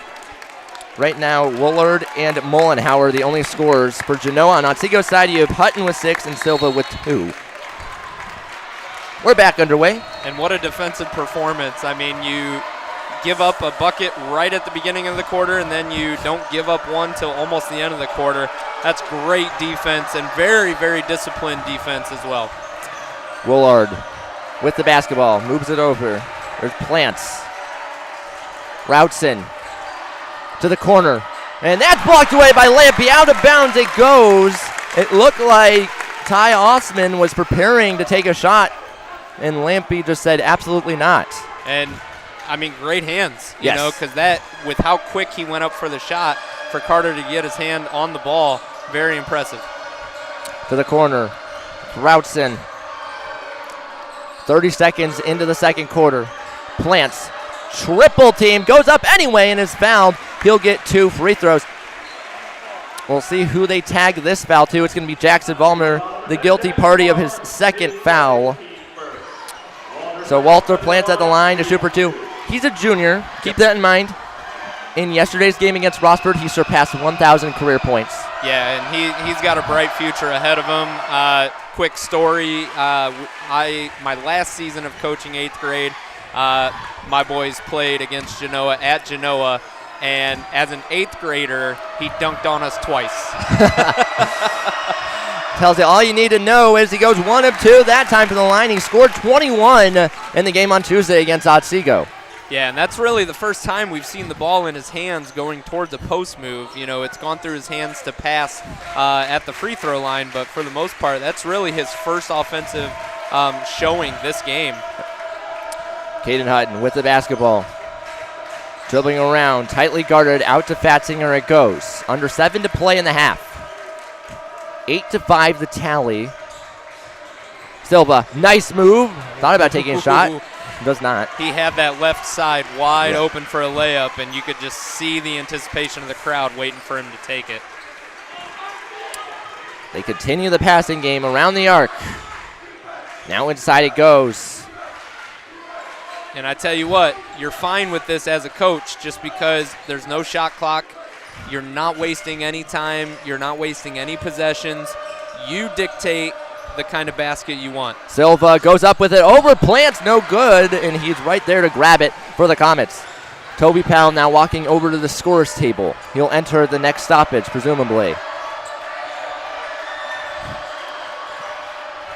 The Comets dribbling around the arc. Willard, pass it over. That's tipped away, but right to Magnan, who makes a move. No good on his shot. The rebound by Plants, and he's no good. And then out of bounds to the Knights it goes. And I tell you what, I can appreciate the officials letting them play down low like that because they probably talked about it in their pregame, knowing who these players are. We're not going to let them dictate how we call the game. And right there was an example of the players just playing through all of that and not trying to bait the officials into calling a cheap one. Toby Powell into the game for Jackson Bowman. There's a long two for Silva. Splish, splash! 4 points today for Devin Silva. The Knights are doubling up the Comets in scoring. Double team of Willard. Round the arc. Drive the baseline. Wetzel, and the foul is going to be called on a driving Ty Osman. Let's see who they tag it to. It's going to be Toby Powell, the guilty party of his first personal foul, the team's second at the 5:32 mark of the second quarter. Quick inbound, take the shot quickly. That's no good for Osman, and then Lampy the rebound. Great box out by Carter, especially with Plants right behind him. That was actually really impressive for him to come down with that. Hutton driving the baseline, up with it. Look at him creating space and laying it in. 8 points for number 5. And that, by the way, makes him the single season leader in points scored for Otsego boys basketball. Blocked away there, not legally though. And they're going to tag that on Carter Lampy. And it'll result in Comet free throws. But Hutton now 474 points this season. That passes Dwayne Smoyer, who had 473 in 1986-1987. And congratulations to Caden for that. Right now, he probably knows that, but at the same time, he's got his eye on something else tonight, Caden. Cutting down those nets. Yes. First free throw is no good. Awaiting shot number 2 for Jacob Willard. Up and good. And right now the Knights got to be careful. They've got 3 team fouls this quarter, and we're not even halfway through. The last thing you want to do is give Genoa free points at the free throw line. Knights still doubling up the Comets in points. Hutton, 3 from the near wing. No good. That one goes. Just his second missed shot, and Plants there to grab it. Other side of the floor, a lot of contact. 2-step move. Mullenholler is going to be guilty of a foul. Miles Mullenhour, the sophomore, committed his first foul and the team's first of the quarter, giving the Knights another possession. Yeah, good job by Toby to stand his ground. It looked like he was falling back a little bit, but at the same time, I think he was more just bracing for that contact to be created. Easy call for the official. Powell stops his dribble. Out to Mason Creamer, back into the game. Up top, Toby Powell now driving around. Plants up with it. No good on his shot. Tip drill and the rebound made by Mullenhour. I like the move by Toby, but I mean, let's be honest here. You're not getting many shots over Walter tonight. In and out, that shot goes, and then a rebound is made by Caden Hutton.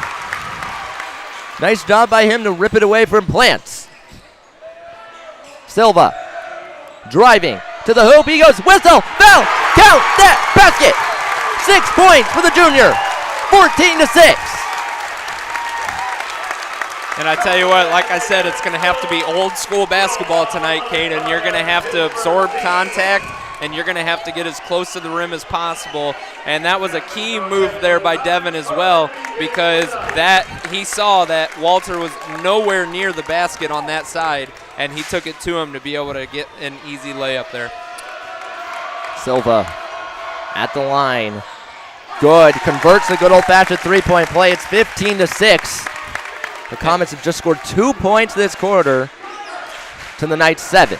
And as I was saying off the air, the Knights are going to have to build somewhere around a 10-point lead to feel comfortable in this game, so that way they're not playing from behind, but rather being in control of this game. And so far they're doing a great job at defending. Osman, three, in and out that goes, another missed one, and then Magnon gets the rebound and is fouled. And I tell you what, I like that foul by Toby. I know he probably, anytime you foul, you're not going to be happy with yourself. But with where the positioning was when Genoa got that rebound, they were going to put it back up for two really easily. So I actually would congratulate Toby on that foul. His second personal is look at Plants powering his way to the hoop. By the way, the Comets 0 of 7 from three-point range. 15-8. Approaching 3 minutes to play until the intermission.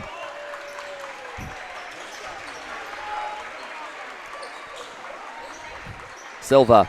Vollmer thought about taking the three and said he'll pass it over to Silva, who will take the three off the mark. That one goes. The offensive rebound's made. No good there for Vollmer, and then it's going to bounce out of bounds. They say last touch by a Comet, to the dismay of the Knights faithful here in the castle. Yeah, a lot of fans thought it went off of Genoa. I'll be honest, I think that might have been a 50-50 call. I don't really, even from my angle, I couldn't clearly see who that went off of. Osman with the basketball, passing it over to the corner, gets it back. Now up top to Routson. Look at the quick passing. Osman, three from the near wing, no good. That one goes, and then a tip drill, plants the rebound, and then loose ball, it goes out of bounds to Otsego. And much to the dismay of the fans for not getting that call down here on this end, much to the dismay of Genoa fans thinking he was fouled, but that's just one of those things we talked about. The refs are really just letting them play down low tonight and not letting the players dictate. Silva underneath, tightly guarded, up with it, had it blocked away, out of bounds. That was Jackson Magnon getting a hand on it. The officials definitely letting them play. Yeah, they are. And you know what? That's fine. If you're going to let them play on one end, let them play on the other. Have that consistency, and I like it. Lampy. Back to Fatzinger. Also notice Jax Magnon, 6'5". The Knights just taking their time, approaching 2 minutes to play in the half. 15-8. And right now, Caden, I can't help but get a little bit of chills. This is truly a chess match, and this is truly a defensive battle. I'm going to say it to the fans. Caden asked me what my prediction for the score was. I said 68-62 Otsego. I don't think either team is reaching 60, and dare I say even 50 this game, as we're seeing just a masterful game right now playing by both teams. Hutton with the basketball, 1:40 to play. Fade away, splash, Caden Hutton, 17-8. And that's his bread and butter move, is back you down, and it's almost very Dirk Nowitzki-like. Just back him down a little bit and try to get that space to get a short jump shot near the free throw line. That jump shot's no good, but offensive rebound is made.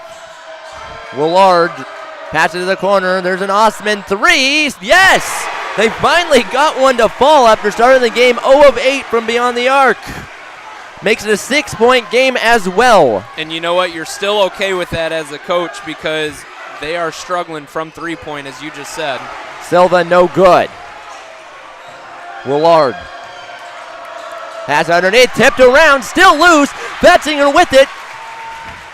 He's going to go one end to another, and then a Wessel and a jump ball to be called. It will stay with the orange, black, and white. Yeah, very disciplined by the official to not anticipate the foul, but anticipate that the defense was going to put their hands on the ball. Great call by the official. Hutton to inbound it from the second 0 in Otsego. Back to Fatzinger it goes. Now up top to Hutton. 40 seconds until the intermission. Both student sections clapping.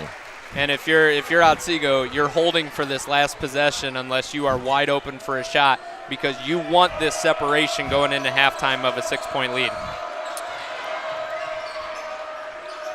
Ballmer spinning around. The Knights just continuing to let the clock tick away. Underneath, Fatzinger, look at that pass to Ballmer, set him up perfectly to lay it in. And that's exactly the play you wanted. Little dump and dive right there to Jackson Ballmer. There's a deep three for Routson, splash at the buzzer. Ryan Routson makes it 19-14 heading into the locker rooms. What a first half of gameplay that was, and what do you expect? It's 12-1 versus 12-1 for a Northern Buckeye Conference title. We'll be right back to Otsego TV. Caden Knapp, Brandon Floro. Email me anytime at 25, knapp@otsegoKnights.org with any questions, comments, or concerns.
We are still about 2 minutes and 40 seconds away from half number 2, but I just wanted to give you guys at home a little PSA. The reasoning for us cutting out some of the audio during the Little Knights cheering is because they were playing some music, and we did not want to get our stream copyright struck and brought down. So that is why I had to cut out some of the audio, because they're playing some songs that we technically aren't allowed to play on air. So sorry for that. Also, I wanted to give a shout out to Mike and Susan Deegans. If you want a shout out, you can email me at 25knap@OtsegoKnights.org. We'll be back in 2 minutes to start half number 2 of this NBC Championship game.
Welcome back to Otsego TV and the start of half number 2 between the Comets and the Knights. My name is Caden Knapp. I'm delighted to be joined by Brandon Floro. Once again, it's 19-14 in favor of Otsego. The Comets will start with the basketball after switching sides. It is worth noting that Caden Hutton leads the scoring for the Knights with 10. He had 11 on Tuesday's game against the Comets on the road.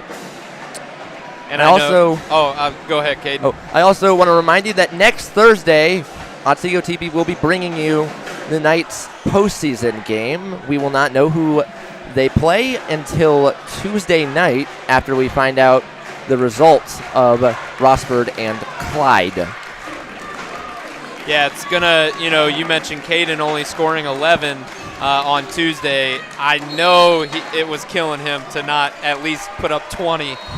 So to almost match his points already in the first half of this game really is a good thing to see. Good offensive output.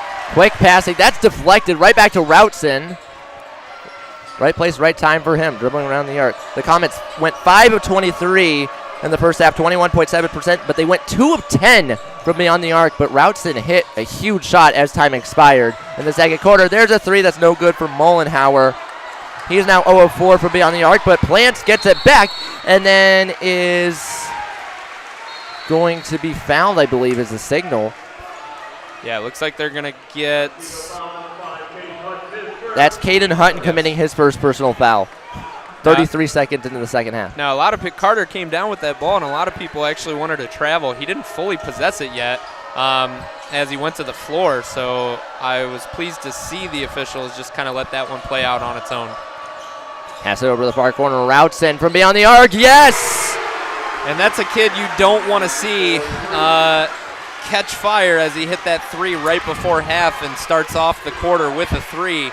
I know we've talked about Walter quite a bit, but Routson really can catch fire in a hurry, and that's not the guy you want to see shooting those 3s out there. We're going to have a whistle and a foul. 2 points separate these two teams. That is going to be Jacob Woolard's second personal foul. In the first half, the Otsego Knights went 8 of 23 from the floor, 34.8%, but 0 of 7 from three-point land. Plants gets the rebound after the miss. Other side of the floor, we have a whistle, and back to the Comets. And if you're the Knights, you want to keep this lead. You don't want to let Genoa tie it up because you did all that hard work in the first half to get that lead. So this is a really important defensive possession because this could absolutely shift momentum in Genoa's favor. Mollenhauer moving over to Plants. Osman inside. Look at the quick passing. Woolard Top of the key, Routson driving out to Mullenhauer. Gets it back. They're continuing to dribble around. Now inside, a lot of space on that shot, and no good. It goes, plants the rebound, and then no good for him. But a third rebound is made in the offensive end, and we're even at 19 all. And those extra possessions, that's why Genoa was able to keep a lower, or the Knights were able to keep a lower scoring first half on Genoa. Whistle, foul, count that basket. Great job by Jackson to play through that contact. But as I was saying, those extra offensive possessions are what you don't want to give Genoa, and that's what allowed the Knights to be able to build the lead in the first half. So giving away those extra possessions is something that you don't want to see happen.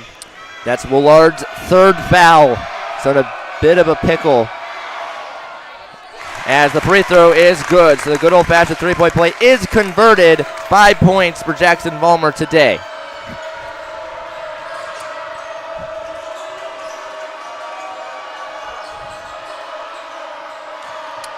Osman driving. Pass out of bounds. Too much heat under it for Mullenhauer.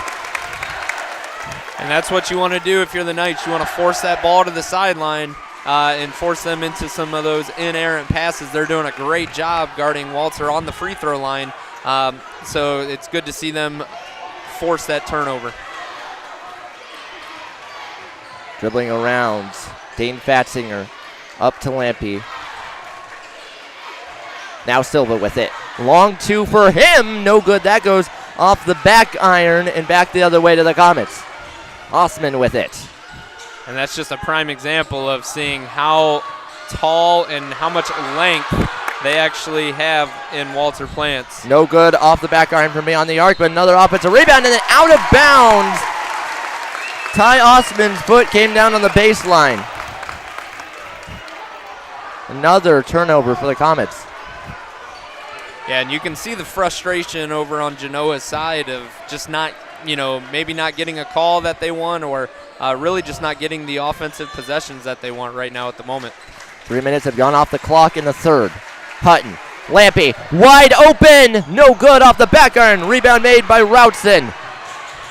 Up tempo, down the floor, now to the corner. Now Plants spinning around to the hoop. He goes, whistle, foul, count the bucket.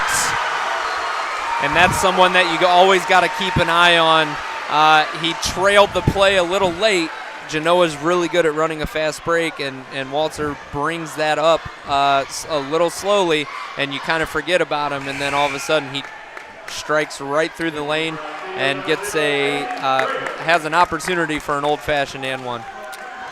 Jacob Woolard has 3 personal fouls. Jackson Vollmer also has 3 personal fouls.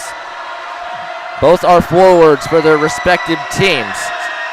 Free throw up and good for Plants. So he converts the good old-fashioned three-point play and evens the ledger at 22 all.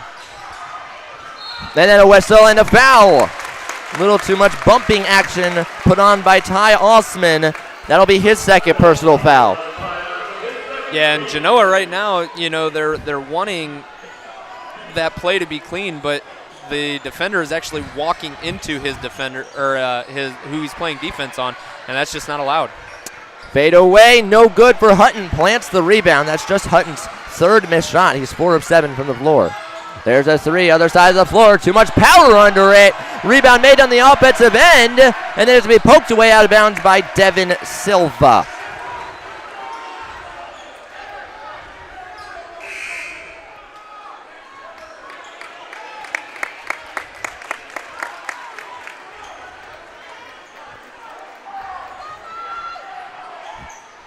Routson inbound it from the first O in Otsego, west side of the gym. There's a Plants 3, in and out. That one goes. Not too often you see him take those from downtown. Yeah, but he is capable of hitting those. Hutton short on his shot. Kramer the rebound. Get it to fall. That'll uneven the ledger. Kind of an accidental miss right there. Yeah. Halfway through the third quarter. Ryan Routson for the lead. Good.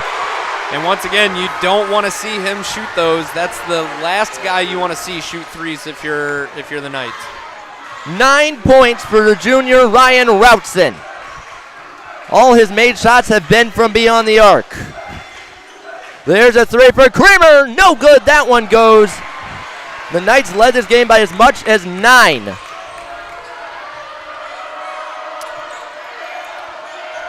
They're now down by 1. First lead of the game for the Comets, I do believe. Back to Routson. Heat check time from downtown. Splash, splash! 28-24. Yeah, he's feeling it right now, and that's it. Once again, right now all their focus is on Walter, and he's not scoring, Caden, so you really got to try to figure this out because this is the Knights' biggest deficit of the evening, and you don't want to see it get any more. Routson's not trigger shy, let's put it that way. He's been looking to spot up so far every time this quarter. 28-24 the tally. Timeout called by the Reeling Knights. Each team has 4 remaining, but what a start to the quarter it has been, really the half for this Comets team, and you could hear the loud cheers for the Genoa side all the way over here very clearly. Yeah, that shot really quieted this whole side, and that's, if you're Genoa, you're happy because you take the crowd out of the game, and a lot of times that is your momentum-defining point in the game. The Knights still yet to make a 3-point shot. We're back underway. And right now what I'm actually surprised to see is we're not seeing what the Knights did in the first and second quarter.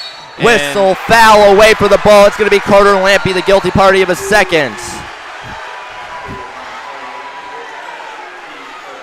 Yeah, that's kind of a silly foul. You don't need to be picking those up right now.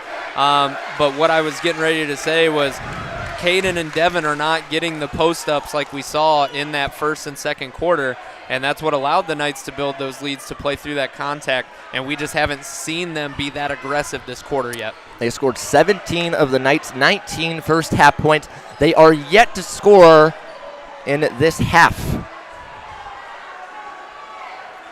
as we're still waiting to get this one back underway. Mason Creamer and Jackson Vollmer, the only scorers for the Knights in half number 2 so far. Walter Plants driving, and you know what? Those Routson shots definitely opened that up. Yeah, they did, and I was wondering if that's what was going to happen, if they were going to leave, and that pulled Caden out to try to block the 3, and it pulled him away from playing defense. Lampy no good. Right to Magnon to rebound it. Lampy's 0 of 3 today. Other side of the floor. There's a Mullenhauer 3. They're on fire. 33-24.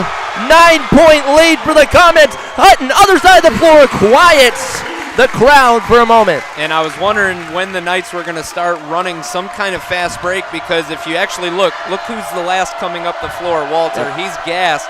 And if you can try to beat them down the floor and play that game, that's where I think the Knights are going to start to see some kind of success. That's taken away. Hutton, breakaway, and it goes.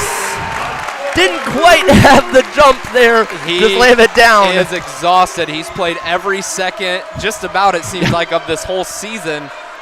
So I'm glad to see him understand his body and understand when he doesn't have it. Hutton tips it away again, goes down to the ground. Check that. That was actually Mason Creamer, and a timeout will be called. And that's the possession, and that's the kind of hustle and tenacity you have to see out of this team. They've been doing it all season. Glad to see them get a couple quick buckets, and then also glad to see them hustle on that defensive end. That saved a possession. It can close, the next basket can close it within a one-possession game and bring the Knights right back into this game when people thought they were getting out of hand pretty quick. 33-28, 1:41 to go in the third quarter. This is just a 30-second timeout. Caden Knapp, Brandon Floro, Otsego TV. Hit the thumbs up button if you are enjoying this live stream, and that's also how you can go back and rewatch it or send it to your friends if you like, because it saves the link for you in your liked videos. What a game this has been thus far. NBC Championship on the line. Caden, did you ever think in your senior season prior to graduation that you would be calling an NBC title game? I never rule anything out in sports. And you know what? That's going to bode well for you down the stretch when you start getting further on in your career. 90 seconds until quarter break. Toby Powell into the game out of the timeout. See, and there it is. You see Devin spotting up. Powell making moves. And the Knights understand how important this possession is, so taking their time trying to set up a shot. Powell, a lot of space. That shot, it falls! Toby Powell, what a time to enter the scoring column. 2-point differential on the scoreboard. 7-0 run for the Knights. And Toby knew exactly what he was going to do with that shot as soon as he got it. Plants got that one back. It's a 5-on-4 for the moment. Now driving Mullenhauer. Routson. Mullenhauer again. 3, no good as he was falling down. Offensive rebound made by Plants. And then a whistle and a foul. I think they're going to get it on Caden, although I'll be honest, from this angle, Caden had his hand on the ball and quickly pulled it away as he knew he was in a foul situation. So this really, that really could hurt him down the stretch. His second personal foul. Look at the inbound play and lay it in. That's Jackson Magnon entering the scoring column. Extends the lead to 4. Hutton, take a 3 for the near wing. No good. That one goes. And rebounding in on the defensive end is Magnon. And I think now that the script has flipped a little bit, I think you might see Genoa take this last shot to go into the fourth quarter with the lead. We'll see what coach draws up. Routson with it up top. 16 seconds until quarter break. Guarded by Fatzinger. Move it over. They wanted to travel on the Knights side. They actually wanted a push off, but he didn't really push off. He just kind of led with his arm there. Plants, no good. And that will bring us to the conclusion of the third quarter. 35-31. Genoa dominated that third quarter of play. Yeah, they did. And you know, it took the Knights a little while to get going. Their game plan had to be sticking with that aggression and that they had in the first half. We didn't quite see that until those last 2 minutes of that quarter. And right now, if you're the Knights, you got to leave it all on the table and leave no doubt when you leave this gym that you did everything you could to try and win this game. Without a doubt, these two huddles could be the most important huddles of these two's season. Genoa, of course, they shared the NBC title last year with Fostoria, but you'd have to go back to 2018-2019 to see the last time Genoa was outright NBC champions. Yeah, and right now, both of these teams want it. Knights probably more than Genoa just because it's been so long. They can, you know, feel it on their fingertips, and I think we're going to see, going back to that first quarter, I think we're going to see a lot more isolation plays for both Caden and Devin to try to get them some buckets because those two need those points. Kramer no good on his three-point shot, and Routson there. In the first quarter, the Knights outscored the Comets 8-4. The Knights outscored them 11-10 in the second, and then the Comets outscored the Knights 24-12 in the third quarter, and Plants stepped out of bounds, say the officials. And I think Devin got away with one there. It looked like he bumped right into the line. But hey, they're letting him play. You'll take it. These two started playing back on February the 2nd of 1973.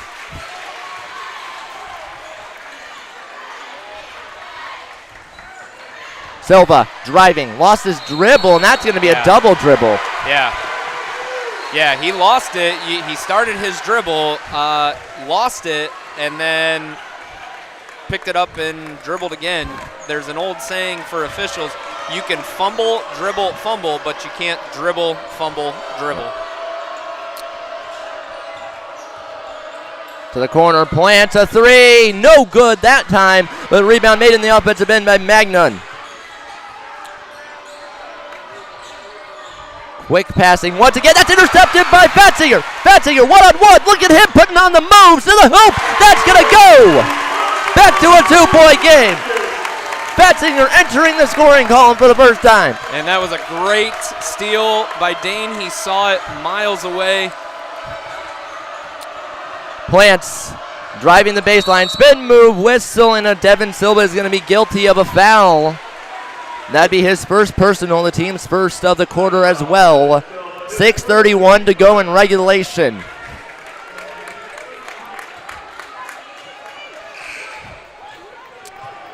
Routson will inbound it from the first O in Otsego on the west side of the gym as Jackson Vollmer enters the game for Toby Powell, junior for freshman exchange. Ty Osman back into the game for the Comets. Routson with the basketball. Round the arc, Routson, deep three, up, no good that time. The rebound made on the offensive end, however. And that's really one of the first times we've seen a contested three taken by him, and you can see what happens when you disrupt the shot. Plants inside, now out, Osman, a lot of space on that three, that's gonna fall! Ty Osman, second three of the game. 8 points, Creamer tried to match it, and he does! Split splash for Mason Creamer, 5 points for him! I don't mean to sound cliche, Caden, but this is going to go down to the wire, I can tell. I think all timeouts will be used. I think we're going to see some tough defense. Routson, no good. Plants the rebound, And whistle, we're foul. Push off by Walter. He extended those arms, and anytime you go up for a rebound with your hands coming up late, the ref is going to look at those extended arms and see if you did push off, and he created just enough space. And kudos to the official for catching that. That was blatantly obvious. Each team now committing one foul. Well, we have a moment. I'm going to go through the fouls. Right now, you have Jackson Vollmer with 3 personal fouls, Caden Hutton with 2, so does Carter Lampy and Toby Powell. Then on the comment side, you have Jacob Woolard with 3 personal fouls and Ty Osman with 2. Batzinger taking it up the floor. Toby Powell just back into the game, taking the place of Jackson Vollmer. Powell putting on the moves. Gets it back to Batzinger. Lampy. The Knights not rushing up anything at the moment. Approaching 5 minutes to play. Yeah, at this point, you need your cleanest shot you Beautiful can take. pass, and it sneaks into even the ledger. Dane Batzinger. Great backdoor cut. He saw his defender looking. Dane knew he had the lane to go backdoor. No good on that three for Routson. He was wide open and out of bounds to Otsego. 1 minute, you have all the Genoa fans cheering. The next, you have all the Knights fans cheering. This just goes to show, Caden. I mean, these teams are going back and forth throughout this entire game.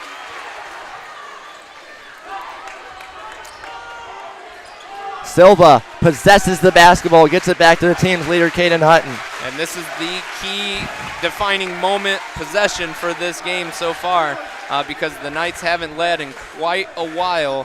And right now you need the lead going into this final 4 minutes. Hutton to the hoop. The lead is with Otsego.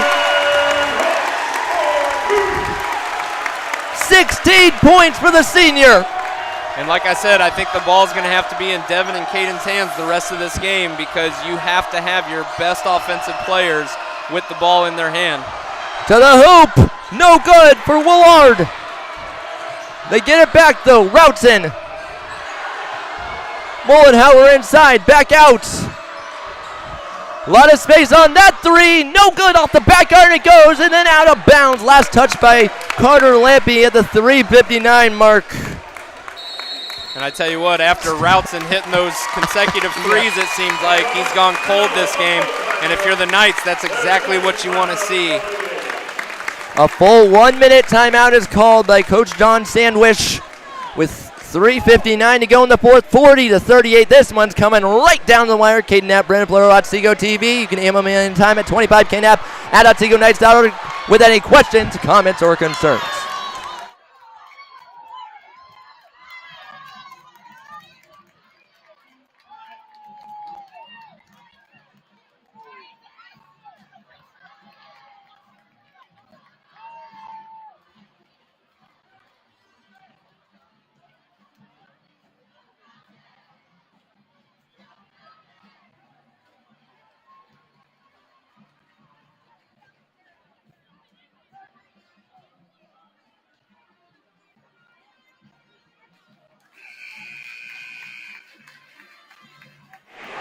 The horn rings, which means this timeout is over. Each team has 3 remaining in regulation. 40-38, Caden Knapp, Brandon Floro. This inbound will be from the second O in Otsego by Ryan Routson, the junior.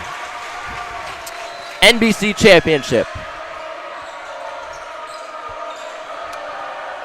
A lot of space on that. Willard 3, no good off the back iron, and Silva there to rebound it. And this is a possession. Now that you have the lead, you don't need a quick bucket. You don't need a 3.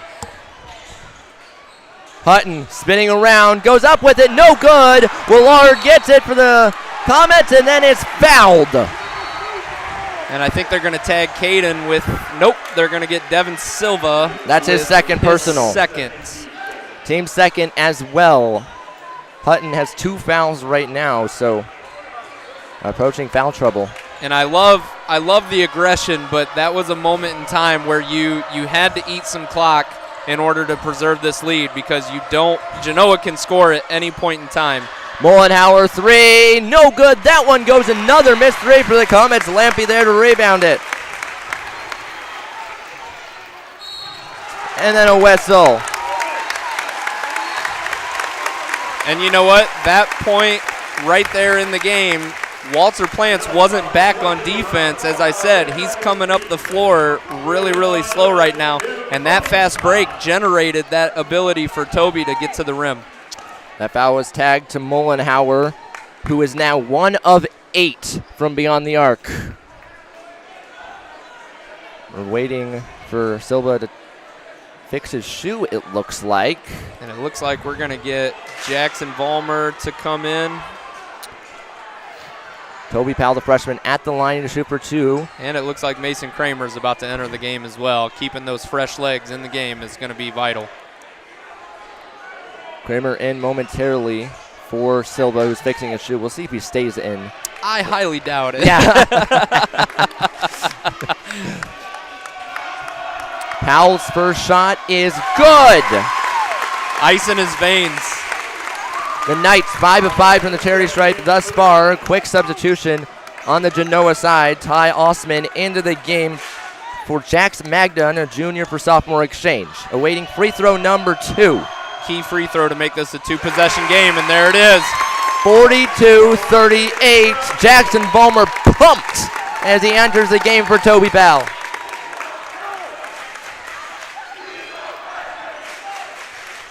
Knight student section chanting, he's a freshman. Didn't look like it there. Underneath, pass is intercepted by Lampy. Now ahead to Hutton, and he's going to slow the tempo as we are at the 3-minute mark of the fourth quarter. Both these teams have led by as much as 9. Yes, if you're the Knights, you want to see at least a minute taken off this clock to get that into the 2-minute range, because you want to start creating those situations where Genoa is going to think about fouling. And we have an over and back violation by an inerrant pass. Mason couldn't handle it. His foot stepped on the half-court line as he tried to throw that ball back in, and that's a key turnover that Genoa needs. Crashed into the scorer's table. Now, I've gotten a few emails about this, but unfortunately the camera is auto, so it follows movement, and I can't control anything with it.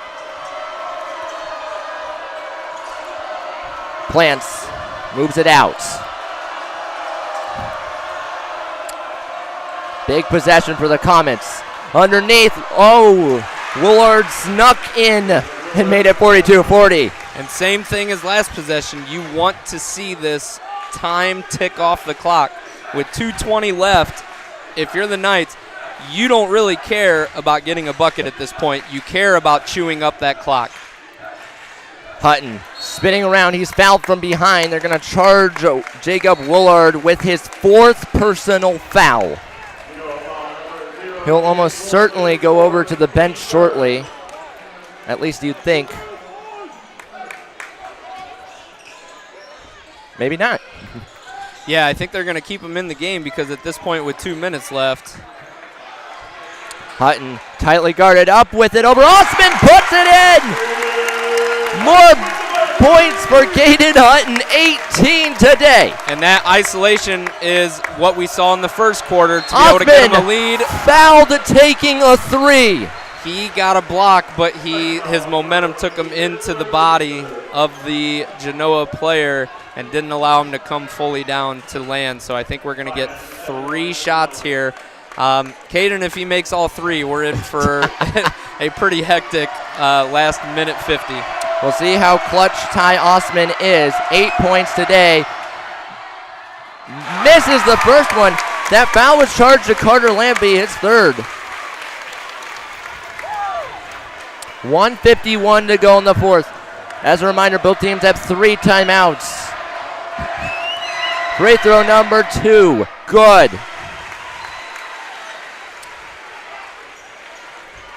Ty Osman, the junior.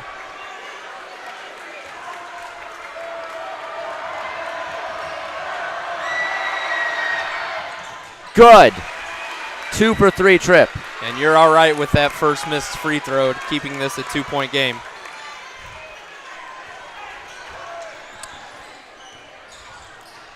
Here go the Knights with Hutton. Just taking their time, approaching 90 seconds to play. An NBC championship is on the line.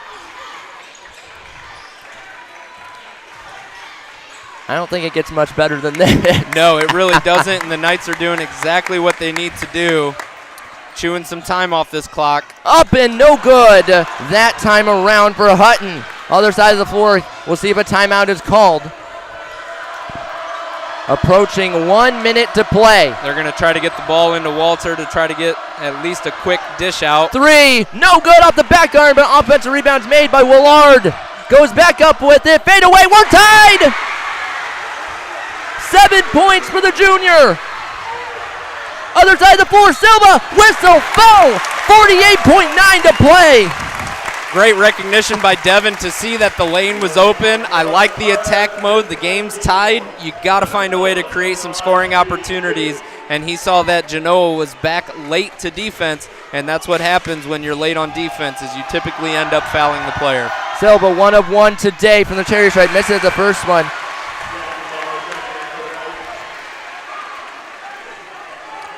And it looks like Jackson Vollmer's coming back in for Toby to try to get a little bit more of a physical presence down in the post. Second shot for Silva. Good. 45-44, 48 seconds and counting. Routson.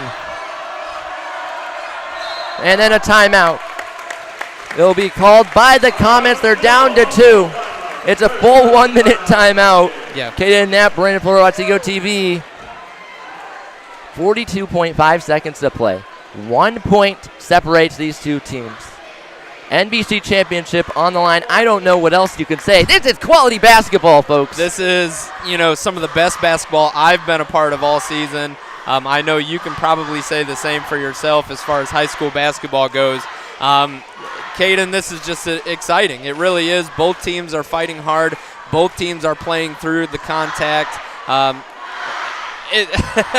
I don't know what else to say at this point. It's just the energy is great. It's electric in here, and right now, as you said about 4 or 5 minutes ago, the huddles for these timeouts are getting more and more important, and this could be a key defining play if Genoa sets something up to take the lead here in the final seconds. Both teams break their respective huddles. Sorry, Caden, I got to stand up for this one. I think I might have to soon. Just depends on what the people in front do. Here we go. And right now, if you're the Knights, you want to get the ball out of Routson's hands, and you want to pinch Plants down in the post. Plants got Ballmer to fall over. Routson, 3, in and out it goes. Offensive rebound made, and then a foul called on Carter Lampy, his 4th. The team's 4th as well. And I tell you what, I think the Knights have a case for a charge that Jackson Vollmer drew. He hit the deck hard, and his feet were planted. I don't know how the officials let that one play out. So now we're at 4 fouls apiece. The next foul by either team will put them in the bonus. Under 30 seconds to play. Around the arc, Routson spinning around. Moves it over, gets it back, wide open three, no good, it goes off the back iron. The rebound made on the offensive end though.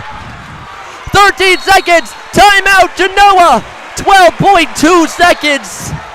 This one might come down to a final shot. Another full timeout. Heart rates through the roof. My goodness.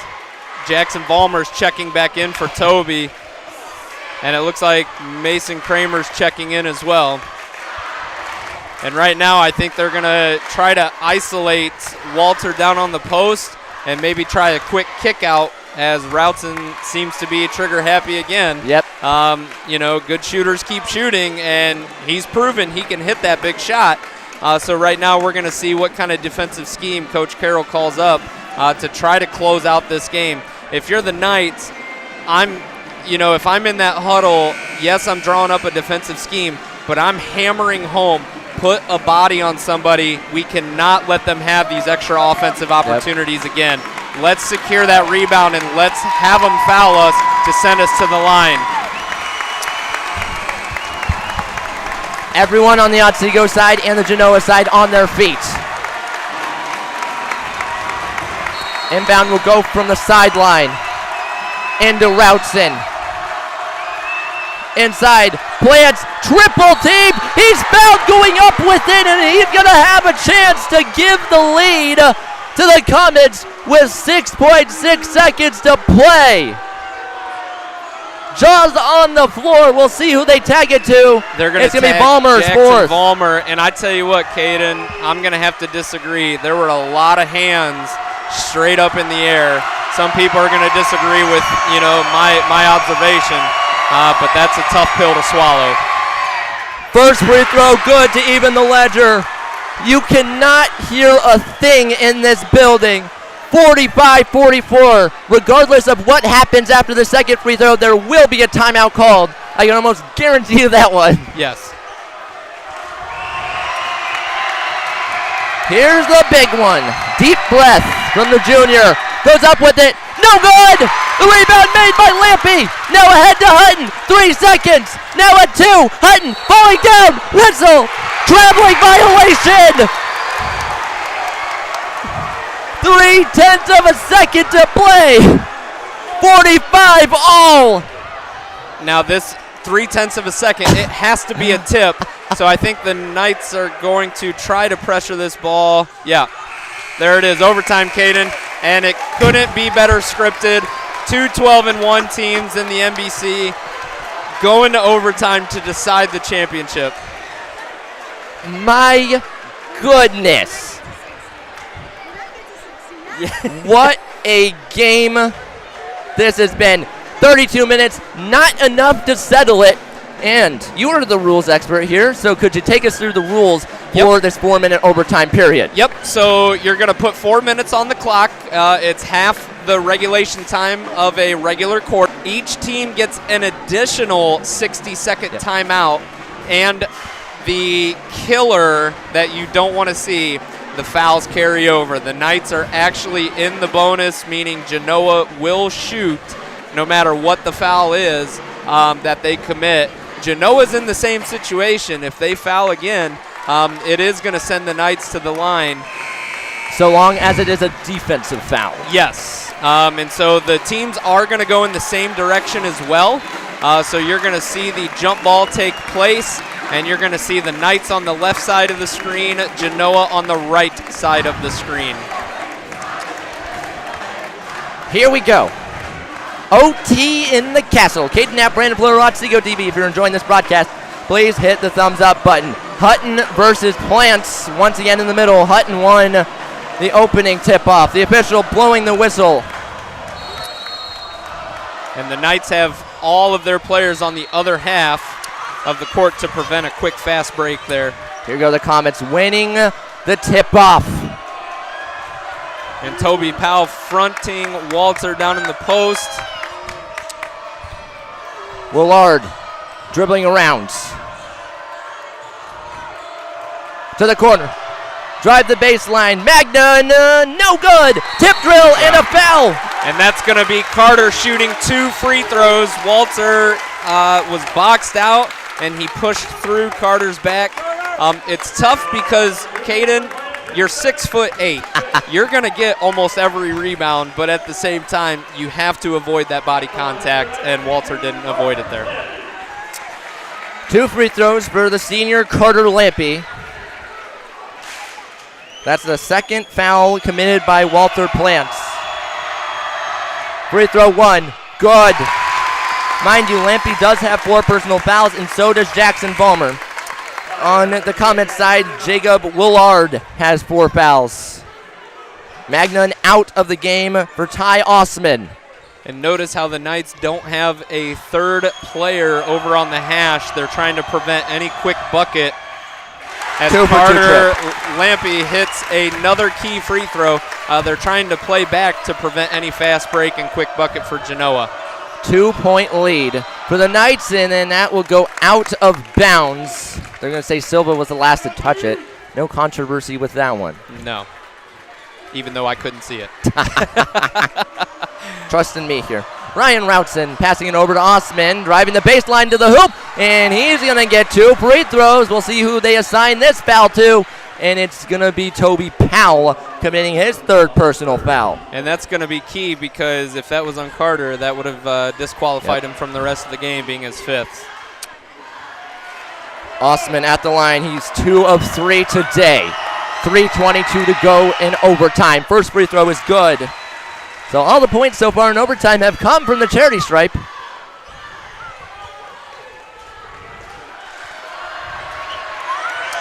Waiting shot number 2. Up, good, even again we are. And the Knights have 4 timeouts due to that extra timeout they were given, and so I wouldn't be surprised if they chew up some clock and then start using some timeouts to draw up a quick bucket. Hutton. Spinning. Tightly guarded, loose ball. Routson gets it on the ground and then gets it ahead to Plants. Huge takeaway there. Under 3 minutes to play. Yeah, I don't think you want to go at Walter one-on-one just because of the length he provides underneath the rim. Round the arc. Routson to the corner. Inside to Plants, and a whistle and a foul, so we're going to get more free throws. And Toby Powell's going to be charged with that one, and it looks like Jackson Vollmer is going to come in, even though he's got 4 fouls. Oh, that's 4 on Toby. My apologies. I thought that was only his 3rd. And it looks like Jackson might actually be sitting back down. Plants went 1 of 2 from the charity stripe near the end of regulation. Hits his first free throw.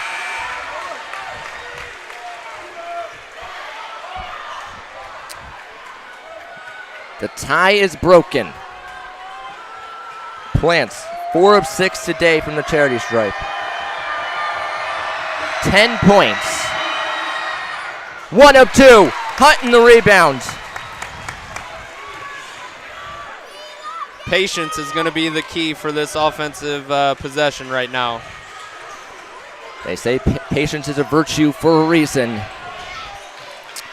Look at you pulling out a little proverb there. I like it. Fatzinger back to Hutton and back to Fatzinger. Approaching 2 minutes to play.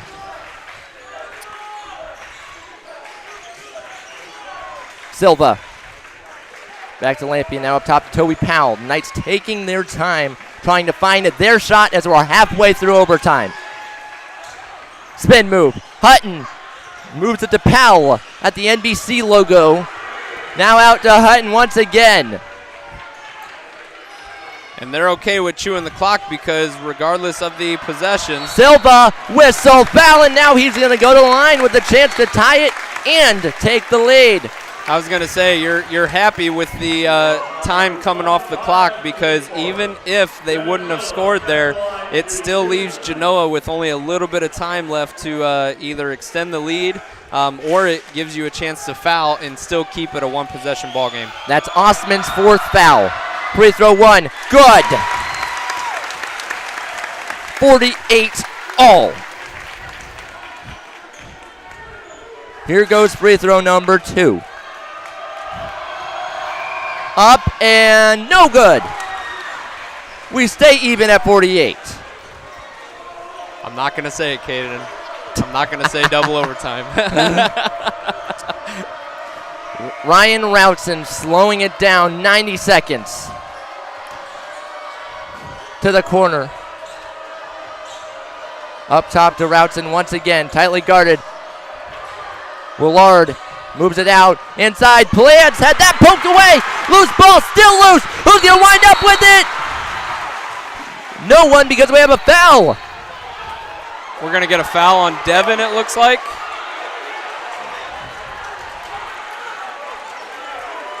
We're seeing who they assign it to. I think it's going to be on Genoa. Yeah, looks like it might be. It's going to be on Plants. His third. Silva goes right back to the free throw line.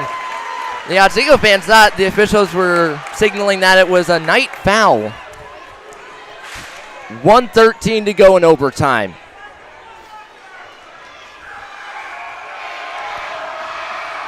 Free throw 1. Good to break the tie. And here comes Jackson Vollmer to replace Toby to get some fresh legs for some defense. Here goes free throw number 2. Up. Good. 2 for 2 trip Silva. And 5 of 7 from the line. That's the lead you want to see. Routson. Mullenhauer now to the corner. Osman triple teamed along the baseline trying to get space. And it's going to be tipped around by Hutton. Still loose. And out of bounds, say the officials. Genoa will get it with 60 seconds exactly on the clock. And with that, the comments and Coach John Sandwich will use a full 1 minute timeout. They're down to 2. The Knights still have 4. Caden Knapp, Brandon Ploro, Otsego TV. Caden, when was the last time everybody sat down? Before overtime started. Yeah. If you're the Knights, you want to give up a little bit of that baseline, but right now they're giving up just a little bit too much. Yes, Genoa got trapped underneath there, which is fine. You're okay with that position, but at the same time, giving up that baseline does allow for a quick pushback up to the middle to try to use their body to create a space for that layup. You don't want to give up too many of those because then you kind of put yourself in foul trouble as well, where you're more prone to foul when you trap somebody on the baseline like that. 50 to 48. The possession is with Genoa out of their timeout. 60 seconds to go. Willard set to inbound it to Routson. NBC Championship on the line. As if you needed a reminder. Routson, take a 3. No good. That one goes. Another missed shot for him, and then out of bounds. Otsego basketball, 48.1. And Genoa's coach over there is looking for help on that, but I don't think he's going to get it. Powell back into the game.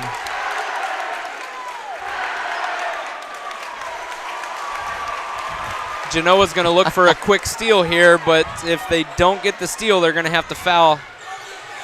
Inbound goes to Hutton. Tightly guarded up. Boy, that's intercepted.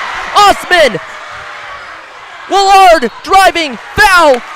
More free throws. And I know Caden's kicking himself for that pass. He knew that was, as soon as he let it go, he knew that was not going to his intended target. He also committed his 3rd foul.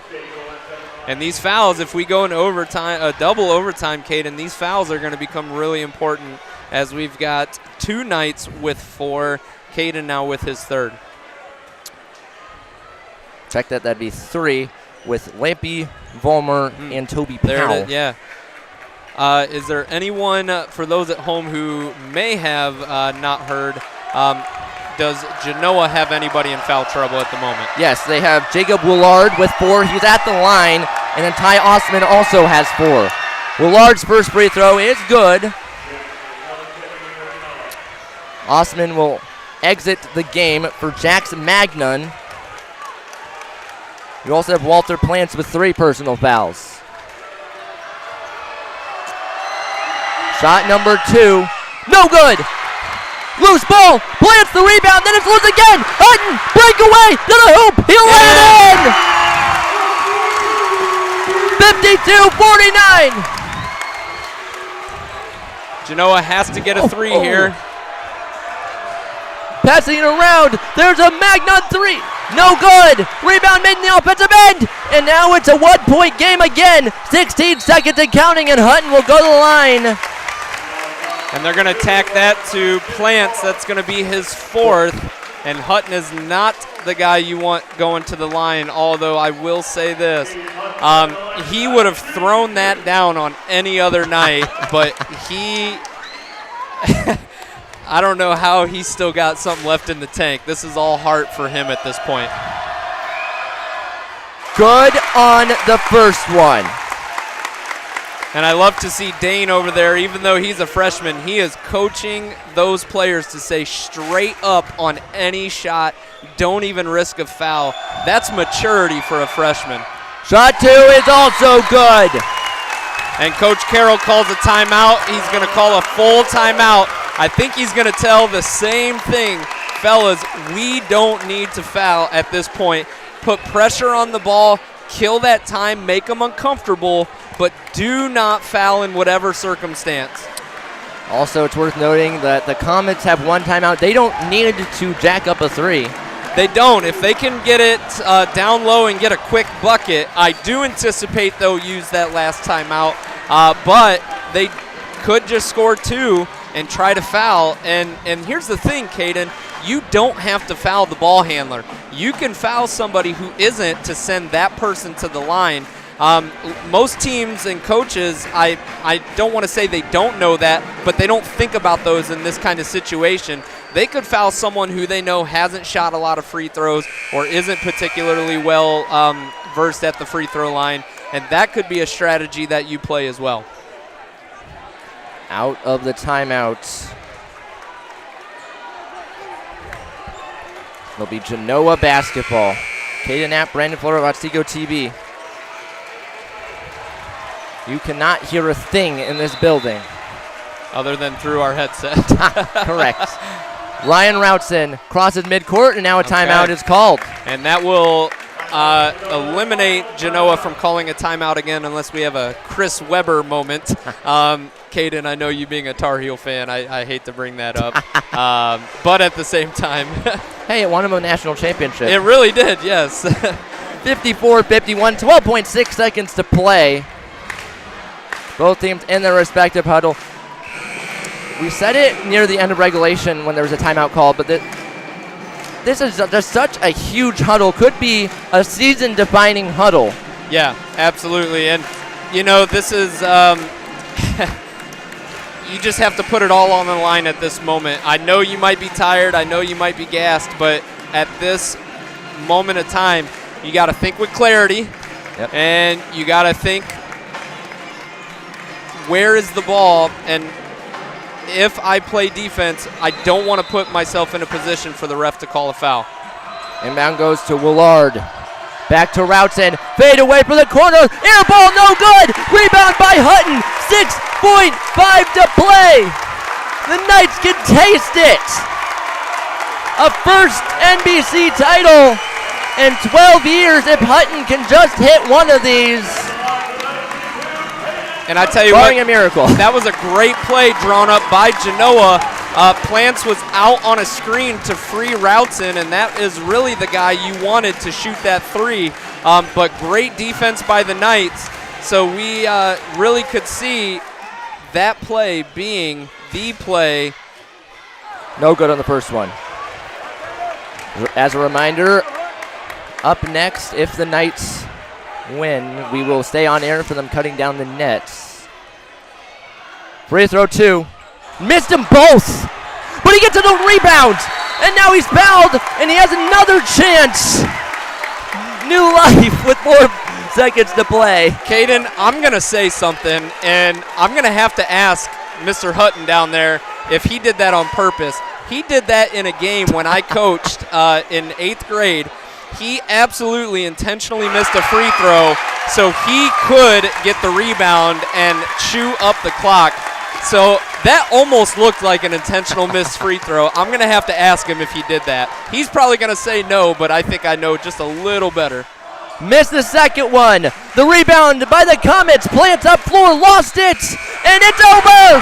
For the first time since 2012-2013, the Otsego Knights boys basketball team are Northern Buckeye Conference champions. And they don't have to share it with anybody, Kaden. This is an outright championship. Look at this. The students know what this means. The players know what this means. 55-51, the overtime final.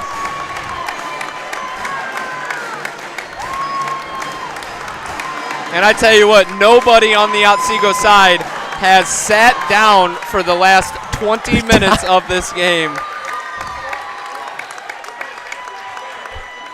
What a game as the Knight student section rushes the floor. 11-0 at home this year. They say a quick prayer, then we'll have the net cutting down ceremony.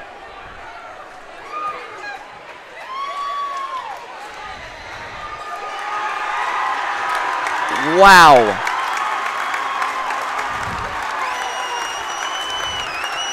The band cues the alma mater.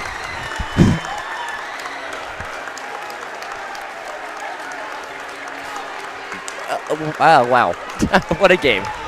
I have no words at this point. It makes me think back to, having this group of seniors, having coached them in 8th grade.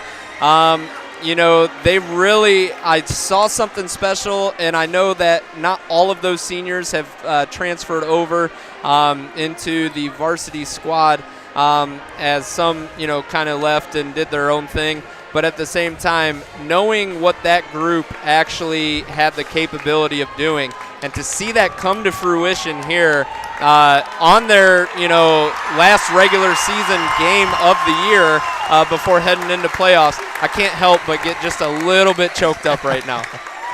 I'm trying not to show it. Once again, we'll know on Tuesday who the Knights will play next Thursday in the postseason. They'll be here. The game will be broadcasted on Otsego TV. Yes. You'll be back with me for that one. I don't know how that game's going to top this one, Kate. Yes, it will be an exciting atmosphere and an exciting game. But this truly is a special moment as we see Dane going up to cut the first strand off there, letting a freshman do that.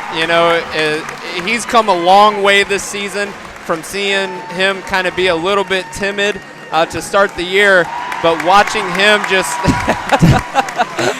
watching him grow. He had some key defining moments in that game, and especially coming down the stretch of the season.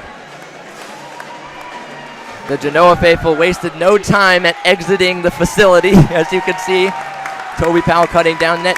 By the way, we had some notable legends here in attendance with former coach Bostorff. Yes, I saw him. I saw a former Otsego alum, Randy Gardner, Senator Randy Gardner here. So I did see a couple of people pop in for that. This is just a cool moment. And I will say, Caden, we do need to congratulate Genoa. What a season they had. It is not, to put all the focus here. What a great game. What a great effort they had. And I tell you what, they have to know this going into next season. They're coming back. And Otsego does have a few seniors graduating, so kudos to them on a good season. And even with Genoa, they still have postseason play ahead of them. Yes, they do. As well. And they're going to make some noise, I guarantee it. This does feel good. Yes, there's a saying out there, with sports and in general, a lot of coaches, you'll see them say it, is you can celebrate for that night, and then the next day when you have a big game ahead still, it's on to the next one. Yep. And you don't get to celebrate truly Yes. until you lift the final trophy, and there's no more games that season. In the words of Ryan Day, we're going to enjoy this victory for 24 hours. There you go. And then we're going to move on to the next game. Although winning a national championship, I think you're going to enjoy that for more than 24 hours. Yeah. Once again, 55-51, the overtime final. Silva pumping up the crowd. What a scene. Yeah. And, Devin's a special player. That junior class, they've come a long way from when I coached them. Jackson Vollmer, I got a chance to talk with him.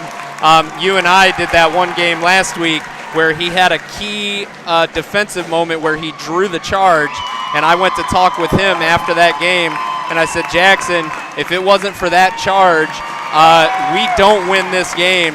And he reflected all the way back, and he said, well, it was because of the charge drills that you taught us in 8th grade that allowed me to kind of hone that in, and he said he'll never forget taking those charges like that. So what a cool moment for him and this junior class. Even this, whole program seeing, 12 years in the making to get an NBC title. What a fantastic moment for these guys. 12 years is a long time, but it evaporated just like that. Yeah. Snap your finger. What were you, 5 the last time the Knights won an NBC? Is that how old you were? That sounds about right. I think this win here put an exclamation mark on my career broadcasting. It really here did. At Otsego. We still got at least one more game. Yeah, we do. As Coach Burnt Thistle cutting down the nets. The entire student section out there. And I tell you what, I love seeing the players embrace the student section as well, because really, student sections are what make momentum shifting moments in a game. It's really what allows these players to feed off of that and keep that energy up in those tiresome moments.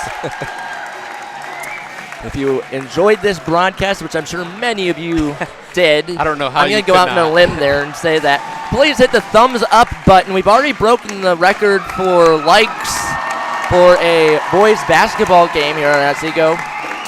I'm almost 99.9% positive that this is going to break the viewership record this game, as the net is all off. And congratulations to Coach Carroll, 4 years in the making already, getting an NBC title. What a fantastic moment for him in this group. 4 years of development, 4 years of build-up. Liking this will also make sure you keep a copy of this one.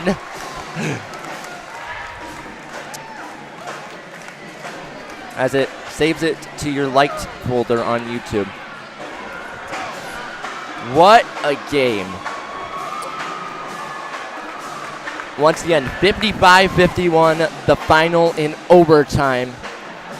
I don't think we could have asked for a more picture-perfect way to, I'm sure the Knights would have liked to not go into overtime and build a little bigger of a lead there. But at the same time, this is going to be in their memories and in their hearts for the rest of their lives. And this game definitely 12 years in the making. But still more work to do, as we said. Yeah, now you did the hard part of getting through the gauntlet of the NBC and, facing Genoa twice in 4 days. That is not an easy task, especially since you had to play Fostoria. And, talking about how close that game was, that was 62-60. Yep.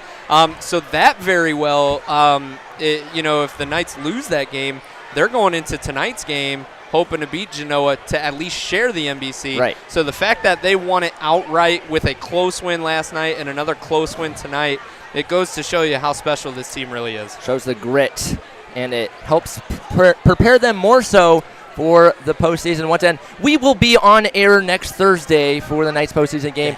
Should they win, they'll go to Clay, playing in a neutral site game for at least the next 2 rounds before regional action at the Stroh Center. Again, that's should they make it that far. We're hoping to be able to be with you for the entirety of this postseason run. One last time tonight, the Otsego Knights boys basketball team are the 2024-2025 Northern Buckeye Conference champions. 55-51 the final. Thank you all so much for tuning in at home. You know you can email me anytime at 25knappa@seagonights.org with any questions, comments, or concerns. My name is Caden Knapp. I'm with Brandon Floro. Stay safe, everybody.